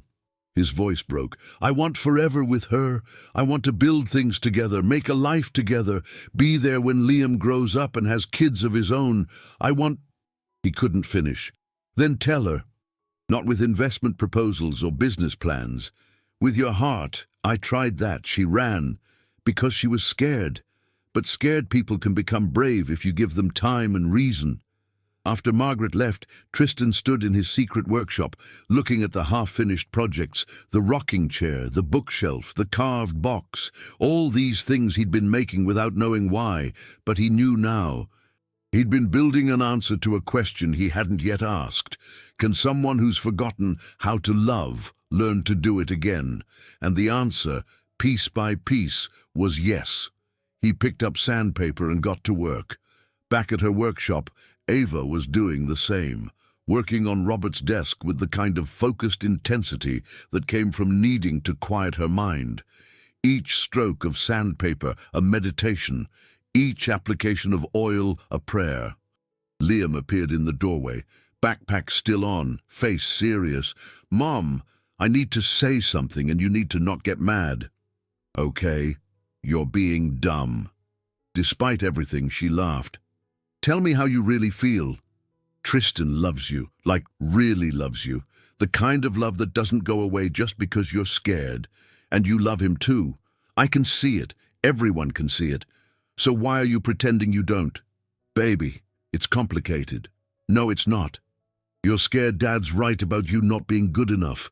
But Dad's wrong about everything. He was wrong about your work, wrong about me being soft, wrong about what matters." Liam dropped his backpack and came closer. "Tristan sees you, Mom. Really sees you. And that's scary because Mark never did. But scary doesn't mean bad. Out of the mouths of children. Always and forever. When did you get so wise?" "I've always been wise. You just don't always listen." He hugged her. "Fix this, please. I really like him. And I think we could be a real family. The three of us." After Liam went to do homework, Ava stood at the desk, hands pressed against the wood that held generations of love and loss and wisdom. "What do I do?" she whispered to Robert, to the universe, to any force that might be listening. And in the silence, an answer came, not in words, but in knowing. uncertainty that bloomed in her chest like spring flowers. She pulled out her phone, typed a message to Tristan, then deleted it. Words weren't enough. She needed to show him, needed to prove she'd heard his heart and was ready to honor it. She needed to finish the desk. And then she'd figure out how to finish healing her own heart. 2 weeks passed. 2 weeks of Ava, working 16-hour days on Robert's desk, pouring everything she had into making it perfect. Because if she couldn't have Tristan, at least she could give him this, his father's legacy, restored with all the love she couldn't speak aloud. But something else was happening too. In choosing to finish the desk, in focusing on the work instead of her fear, Ava found something she'd been looking for in all the wrong places. Proof of her own worth. The Historical Society commission came through. 3 major pieces, significant payment, her name on the museum exhibition, and it had nothing to do with Tristan, nothing to do with anyone but her skill, her passion, her years of patient work. She called Sarah that night, voice shaking with something that felt like joy. "I did it, Mom, on my own. No one's connections, no one's money, just me and my work." "I never doubted you would," Sarah replied. "The question is, do you believe it now?" "I'm starting to." The artisan market had offered her a permanent booth. Mrs. Henderson had referred 3 new clients, and people were finding her through word of mouth, drawn by the quality of her restorations and the stories she helped preserve. She was succeeding, truly, undeniably succeeding, and Mark's voice in her head was finally getting quieter. Meanwhile, Tristan was on his own journey. He'd launched the small business investment fund publicly, the one focused on artisan ventures. Not for Ava. She'd made it clear she wouldn't accept his help, but for others like her. People with passion, but no connections. Talent, but no capital. He personally reviewed each application, looking for that spark of authentic dedication. And in each entrepreneur he met, he saw echoes of Ava, saw what the world looked like when people chose passion over profit. The rocking chair was finished, the bookshelf too, and he'd started a new project, a hope chest, hand-carved, intricate. The kind of piece that took months to complete. The kind you made for someone you hoped to spend a lifetime with. Jennifer found him in the workshop late one night, covered in sawdust, hands bleeding from a slipped chisel. "Sir, you need to stop. You're exhausted." "I need to finish." "Why?" "She's not coming back. You need to accept that." "No." He kept working. "I need to become the man who deserves her, the man who can love her the way she needs to be loved. And that takes time, takes work, takes..." He gestured at the hope chest. "Takes building something beautiful from broken pieces." "You're not broken." "Yes, I am. I've been broken since Dad died, since Daniel betrayed me. I just hid it behind success and distance and control." He set down his tools. But Ava saw through it, saw the broken parts, and she didn't run, not at first. I'm the one who scared her away by trying to fix instead of just being. So what now? Now I learn, I change, I become someone who can partner instead of rescue, someone who can stand beside instead of in front. He touched the hope chest, and when I'm ready, if she'll have me, I'll ask her to build a life with me, equal partners, building together. Margaret visited the next day, bringing lunch and maternal concern. They ate in his workshop, surrounded by wood shavings and the smell of oil. "This is quite the collection," she said, gesturing at the finished pieces. "What are you going to do with them?" "Give them away, to people who need them, except this one." He touched the hope chest. "This one's for her, if she'll take it." "When I'm ready to offer it." "And when will that be?" "When I can look at her and not want to fix her problems. When I can celebrate her struggles as proof of her strength instead of things to eliminate. When I can..." He paused. "When I can love her for who she is instead of who I think she could become." "Tristan, you already do that. Do I? Or do I just think I do?" He shook his head. I told her I loved her, but I showed her I thought she needed saving. That's not love. That's ego disguised as care. You're being too hard on yourself. Am I? Because she walked away, Mom. And she was right to. I was treating her like a problem to solve instead of a person to cherish. Then show her you've learned. Show her you've changed. How? Margaret smiled. The same way you always have. Through your work, through your hands, through building something that speaks louder than words. After she left, Tristan returned to the hope chest, his mother's words echoing, and he understood, finally, what this piece was for. It wasn't a gift to convince Ava to come back. It was a promise to himself, a commitment to doing the work, becoming the partner she deserved, whether she ever forgave him or not. Because that's what real love looked like, not grand gestures or romantic declarations, but the daily choice to be better, to grow, to honor the other person's journey, even when it led away from you. Across town, Ava was reaching the same conclusion. She'd been so focused on proving she didn't need Tristan that she'd forgotten to ask whether she wanted him, and the answer, when she finally let herself feel it, was a resounding yes. She wanted him, wanted his quiet presence in her workshop, wanted his questions and his laughter and his way of seeing beauty in broken things, wanted the family they could build together, her, Liam, and this man who'd stumbled into their lives through an impulsive kiss. But wanting wasn't enough. She needed to be ready, needed to believe in her own worth before she could accept his love, because love offered to fill an emptiness only created dependency. Love offered from fullness created partnership. And she was finally becoming full. The desk was finished, Robert Croft's secretary desk, restored to its former glory, with the letter carefully preserved in the hidden compartment. It was the best work she'd ever done, every detail perfect, every join seamless, a masterpiece. She took photos, documenting the transformation, before and after, damaged and healed, broken and beautiful. Then she sent one to Tristan with a simple message. Your father's desk is ready. When you'd like to collect it, let me know. No charge. This one was personal. His response came an hour later. Thank you doesn't seem like enough. But thank you. I'll be there Saturday afternoon, if that works. She stared at the message, heart racing. Saturday. 3 days away. 3 days to prepare. 3 days to become brave. Okay, she typed. Saturday at 2. I'll be here. And then, before she could lose her nerve, Tristan, I've been thinking about us, about everything, and I'd like to talk, really talk, if you're willing. The response was immediate. Always. I'll always be willing to talk to you. Saturday. Ava set down her phone, hands shaking. This was it. The moment where she chose courage over safety, where she risked everything for the possibility of something real.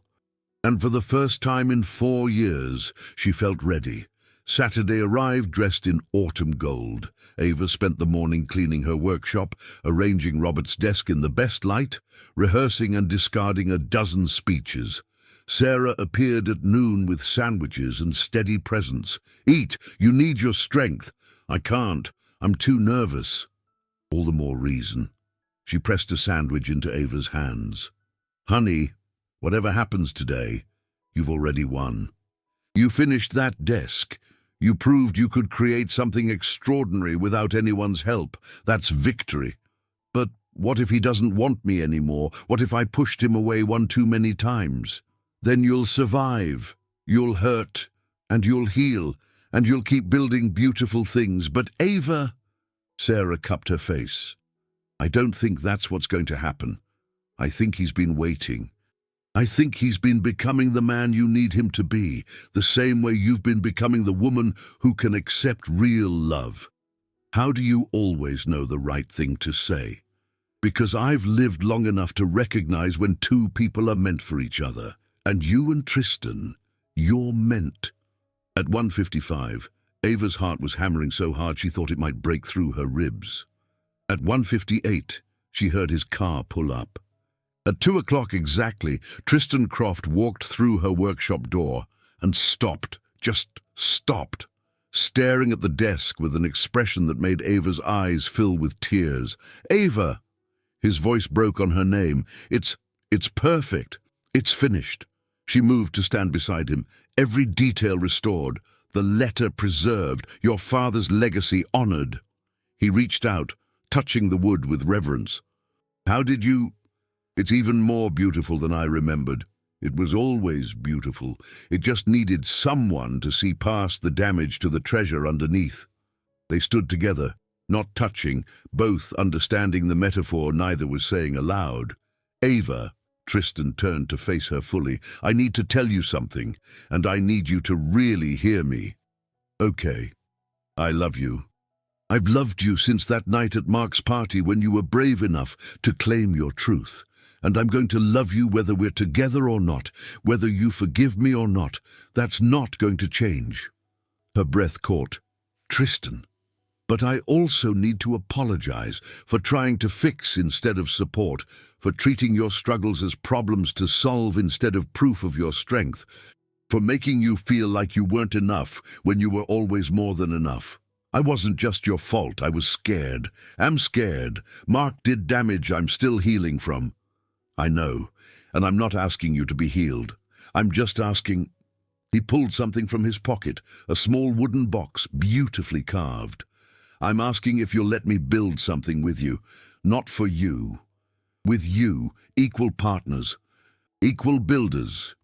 She took the box, hands shaking, and opened it. Inside were antique woodworking tools, small and delicate and clearly precious. "They belonged to the man who made your father's desk," Tristan said. "His great-grandson found me, said he'd heard about the restoration, wanted the tools to go to someone worthy. I thought you should have them. Not as payment, not as apology, but as recognition from one craftsperson to another." Tears streamed down Ava's face. "You understand. You finally understand. I'm trying to. Every day, I'm trying harder." He touched her face gently. "Ava, I don't want to rescue you. I want to stand beside you while you rescue yourself. I don't want to fix your problems. I want to hand you tools and watch you build solutions. I don't want to be your savior. I want to be your partner." "I want that too." Her voice was barely a whisper. "I've wanted it all along. I was just too scared to reach for it. And now I'm still scared, but I'm more scared of losing you than I am of trying." She set down the box and took his hands. "I love you too. I've been loving you and fighting it and hating myself for being too broken to accept it. But Sarah said something that stuck with me." "What?" "She said broken pieces can make you more beautiful if you carry them with grace. And I want to carry my broken pieces with you. I want us to build something from our combined damage, something stronger than either of us could make alone." His smile was sunrise after the longest night. I'd like that very much." They kissed then, soft and sweet and full of promise. And it felt like coming home and setting out on an adventure at the same time. When they pulled apart, both were crying and laughing, and Tristan pulled her close. "I missed you," he whispered into her hair. "God, I missed you. I missed you too. Your questions, your presence, the way you see beauty in things others dismiss." They loaded the desk into his car together, working in sync, and Ava felt the rightness of it. This partnership, this building together. As he prepared to leave, he paused. "Ava, would you let me take you to dinner? A real date, starting over, but bringing everything we've learned? I'd love that. Tomorrow." "Tomorrow." He kissed her once more, gentle and reverent, and drove away with his father's restored desk. And Ava stood in her workshop, touching the antique tools, feeling the weight of possibility in her hands. This was real. This was happening. This was love, terrifying and beautiful and absolutely worth the risk. The weeks that followed were the sweetest Ava had known. She and Tristan rebuilt their relationship carefully, intentionally, learning each other's languages and honoring each other's boundaries. He came to the workshop every afternoon and worked beside her, not as teacher and student, but as fellow craftspeople, and slowly the walls between them dissolved completely. They had dinner with Liam at least 3 times a week, and Ava watched her son blossom under Tristan's patient attention. They helped with homework, played board games, talked about everything and nothing. And one evening, as they were cleaning up after dinner, Liam said it casually, easily, like it had always been true. "Thanks for helping with my science project, Dad." Tristan froze. Ava's breath caught, and Liam looked between them, suddenly uncertain. Is that okay? Can I call you that?" Tristan's eyes were bright with tears. "That's more than okay. That's an honor, Liam. Thank you." "Cool." Liam hugged him, then bounded off to his room, leaving 2 adults struggling to compose themselves. "Ava," Tristan's voice shook. "Did he just—" "He did." She was crying too. "He chose you. We both did." That night, after Liam was asleep, they sat on Ava's porch looking at stars. "I have something to ask you," Tristan said, "and I want you to think about it, really think. No pressure, no expectation." "Okay? The building next to your workshop is for sale. I know. He held up his hand as she started to protest. "Hear me out. I'm not suggesting I buy it for you. I'm suggesting we buy it together. As a real business partnership, properly structured. You as majority owner, 51%. Me as investor, 49%. You make all creative decisions. I provide capital and handle business logistics. Everything legal and clear." Ava opened her mouth, closed it, really thought. "Why?" "Because your workshop is too small for the success you're building. Because you need display space, office space, room to grow, and because—" He took her hand. "Because I want to build something with you. Literally and figuratively. But only if you want it too. Only if it feels right." She looked at their joined hands, thinking about everything she'd learned, about the difference between accepting help and losing independence, about partnership versus rescue. "Can I see the building?" "Of course. Tomorrow?" They toured the space the next day, and Ava fell in love immediately. Big windows, exposed brick, room for a showroom and a workshop, and still space left over. It was perfect. "I'm scared," she admitted, standing in the empty main room. "Of what?" "Of failing. Of proving Mark right. Of—" She gestured helplessly. "Of everything. What if you succeed? What if this becomes everything you've dreamed of?" "Then I'd have no more excuses, no more reasons to play small." "Exactly." He pulled her close. "Ava, you're ready for this. More than ready. And I'll be there. Not to save you from failure, but to celebrate success and learn from setbacks, as partners." "Partners," she repeated. And this time, the word didn't scare her. It felt right. They spent the next month in careful negotiation. Lawyers drew up proper contracts. Financial advisors structured the partnership fairly, and through it all, Ava remained in control, making decisions, setting terms, owning her future. The space was renamed Hearth and Grain Restorations. Ava's vision, Ava's name, Ava's dream, made real through hard work and the kind of partnership that honored both people equally. And on the night before the grand opening, Ava stood alone in the new showroom, looking at everything they'd built. Sarah appeared in the doorway. "How are you feeling?" "Terrified, exhilarated, grateful." She turned to her mother. "Mom, I did it. We did it. You've always been doing it, honey. Now you just have the space to do it bigger. What if tomorrow no one comes? Then we'll try again. But Ava," Sarah's smile was knowing, "everyone's coming. The whole town's been talking about nothing else." That night, unable to sleep, Ava texted Tristan, "Are you awake? Always for you. What's wrong? To nothing, everything. I'm scared and excited, and I wanted to thank you. For what? For foreseeing me, for believing in me, for being patient while I learned to believe in myself, for being exactly who you are. His response came after a pause. I need to tell you something. Her heart skipped. Okay. I'm in love with you. Not the way I was before when I said it in anger, but deeper, quieter, more certain. And I don't need you to say it back. I just needed you to know. Sleep well. Ava stared at the message, heart full, then typed, I'm in love with you too. The deep, quiet, certain kind, the forever kind. Good night.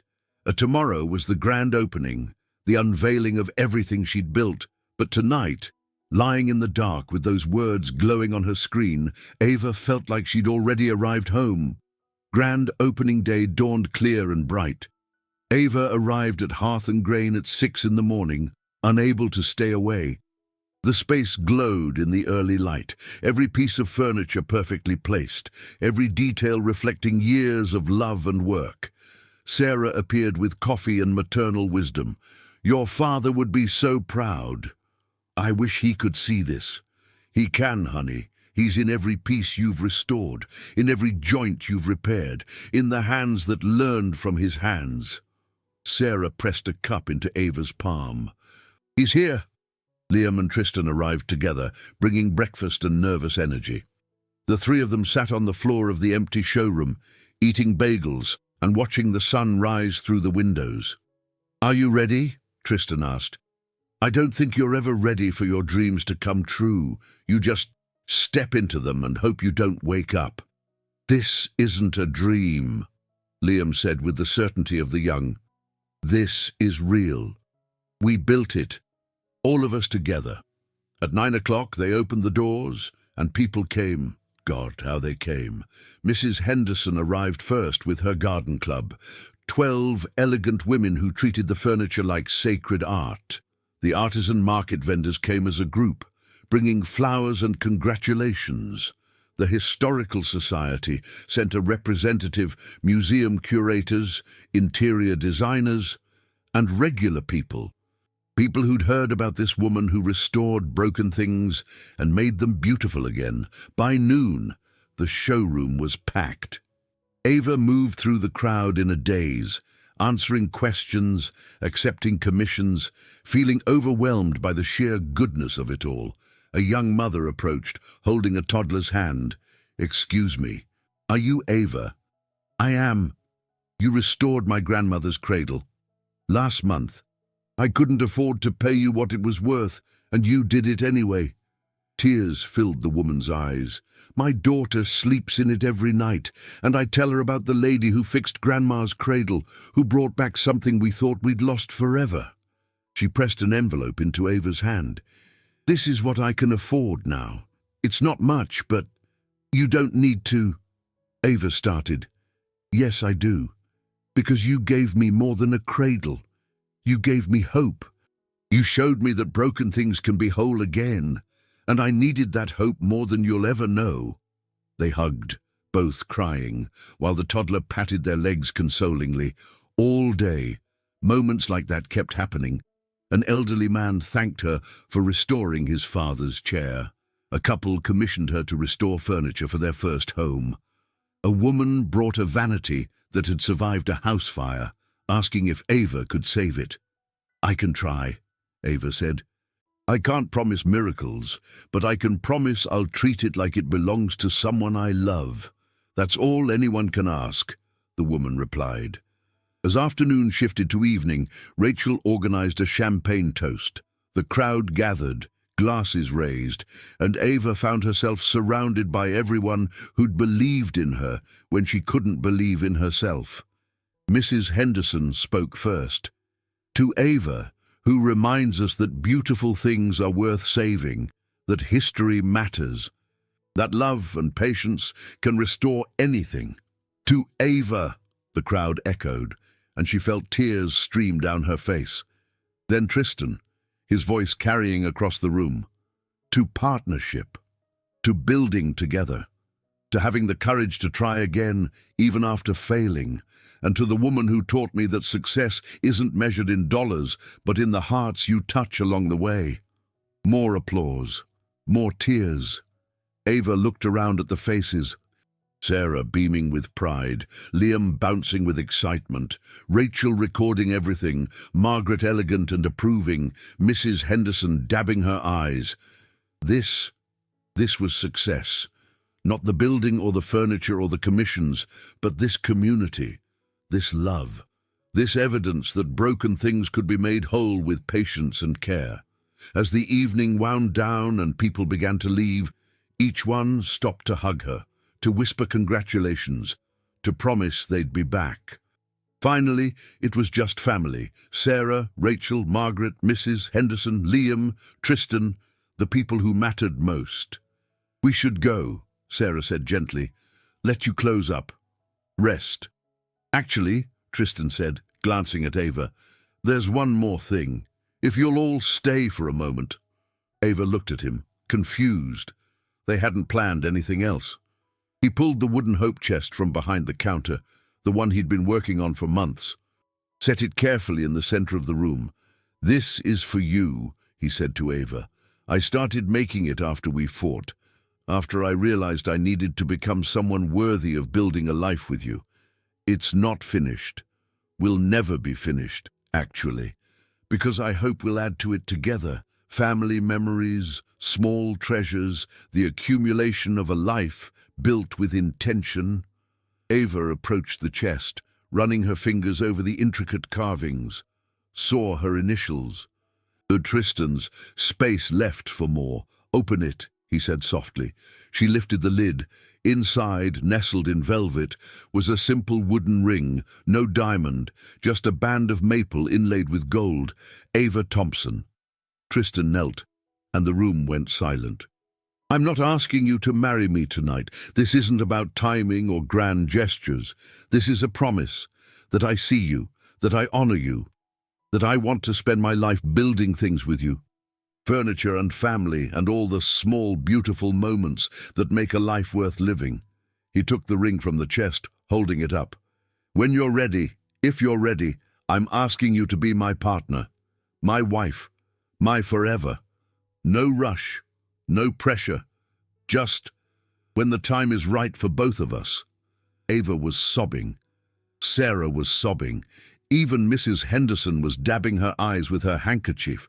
"Are you asking me to marry you or not?" Ava managed through tears. "I'm asking you to consider it, to think about forever, and when you're ready to say yes, this ring will be waiting." "What if I'm ready now?" His breath caught. "Are you?" "Tristan Croft, you've taught me that broken things can be beautiful, that vulnerability is strength, that love is built, not found, and yes," she held out her hand, "yes, I'll marry you. Yes, I'll build a life with you. Yes to everything we can create together." He slipped the ring on her finger, and the room erupted in cheers. Liam tackled them both in a hug, and Sarah was crying, and Margaret was crying, and Mrs. Henderson declared it the most romantic thing she'd seen in 60 years. And Ava, looking at her ring, this simple, beautiful thing made by the hands of the man she loved, felt complete. 1 year later, the world looked different, better, brighter, more full of possibility than Ava had ever imagined. It was Christmas Eve, and Hearth and Grain had become more than a store. It was a gathering place, a community hub, a testament to what happened when passion met patience.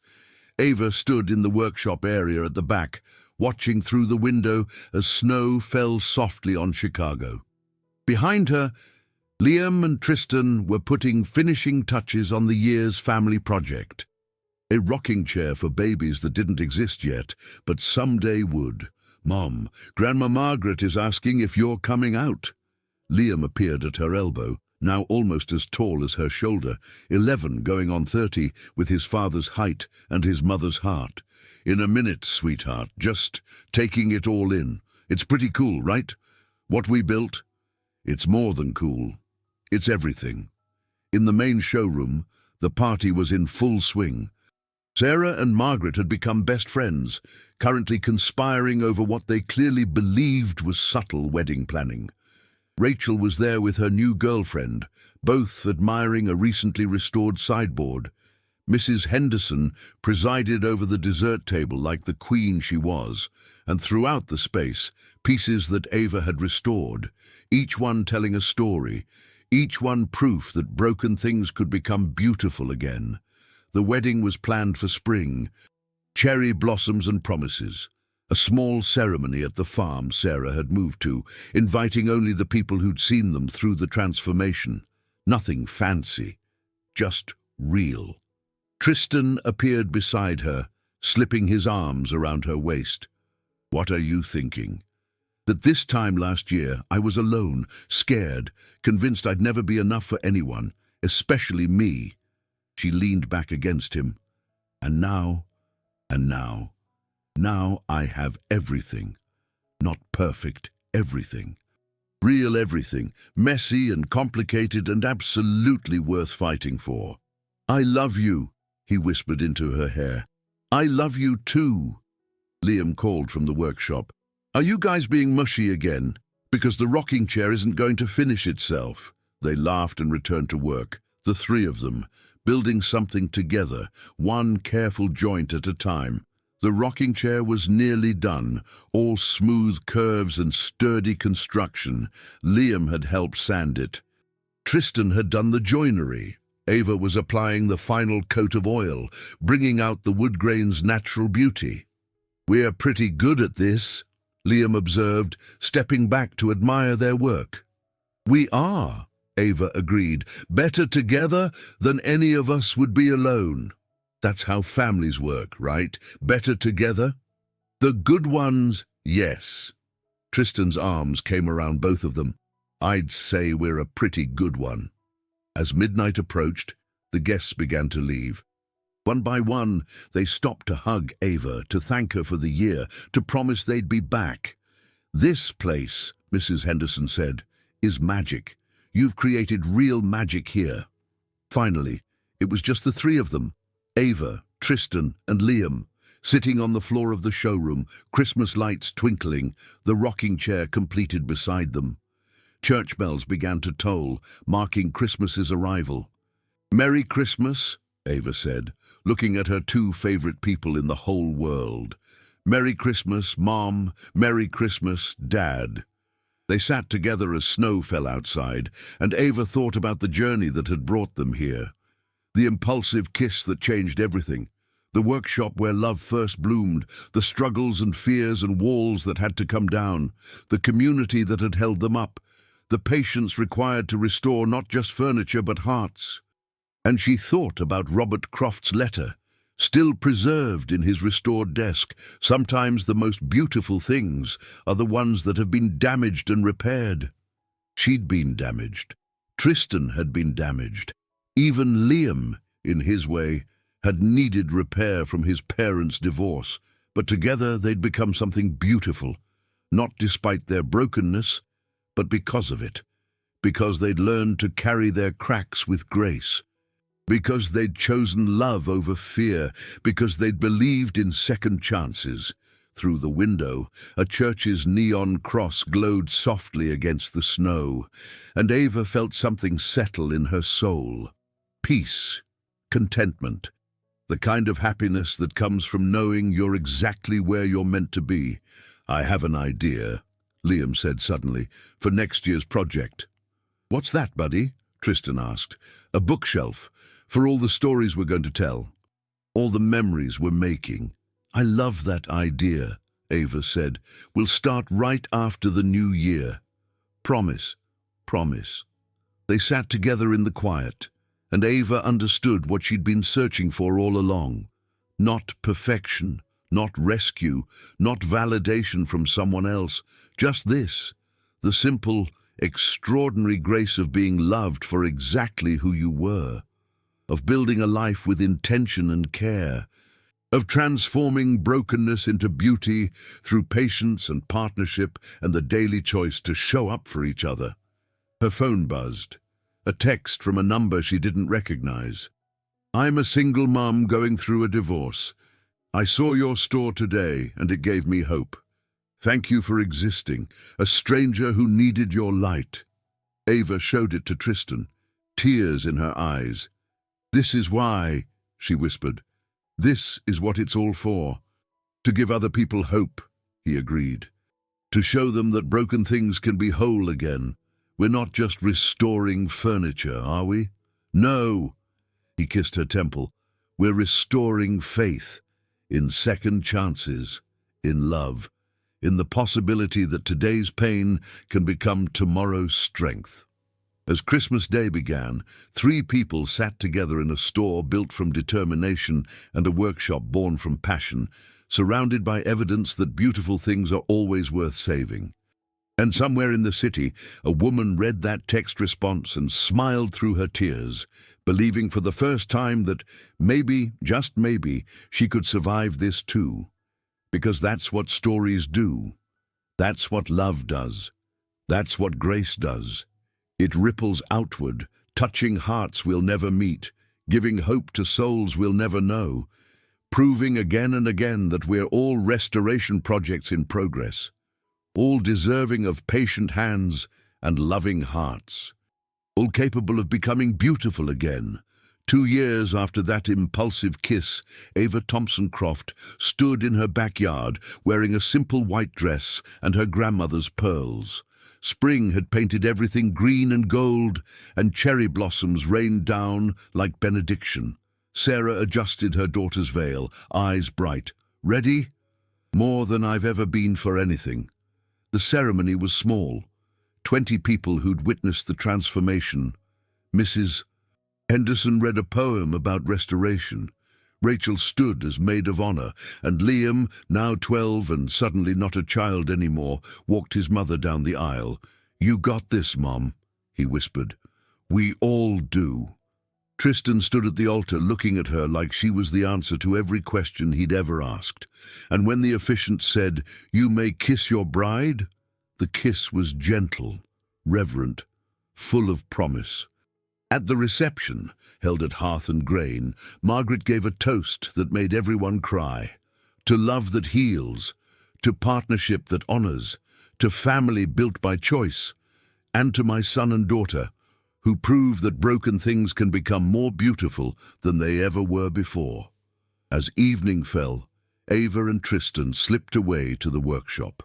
Alone at last, they sat at the workbench, where love had first bloomed. "Mrs. Croft," he said, testing out the name. "Mr. Croft," she replied with a smile. "Or should we be the Croft Thompsons? I haven't decided. We can be anything we want. That's the beauty of building your own life. I want to be yours, your partner, your wife, your forever building companion. Then that's what we'll be." They kissed in the workshop, surrounded by wood shavings and restoration projects, and it felt like the perfect metaphor for their life together, constantly building, constantly creating, constantly choosing each other. Liam burst through the door. "Guys, Grandma Sarah's cake is ready and you're missing everything." They returned to the party hand in hand and danced as the stars came out, and everyone who saw them knew they were witnessing something rare, something true, love built on brokenness, partnership forged in patience, family created through intention, proof that second chances are real, that broken things can be beautiful, that it's never too late to become who you were always meant to be. And as Ava looked around at the faces of everyone she loved, at the business she'd built, at the man she'd married, and the child they were raising together, she understood the lesson that had taken so long to learn. She'd spent years thinking she needed to be perfect to deserve love. But the truth was simpler and more grace-filled than she'd ever imagined. She just needed to be brave enough to accept it. I hope you enjoyed today's story. Subscribe to the channel so you don't miss more stories like this. Leave a like and comment below what you thought of the story. See you in the next video.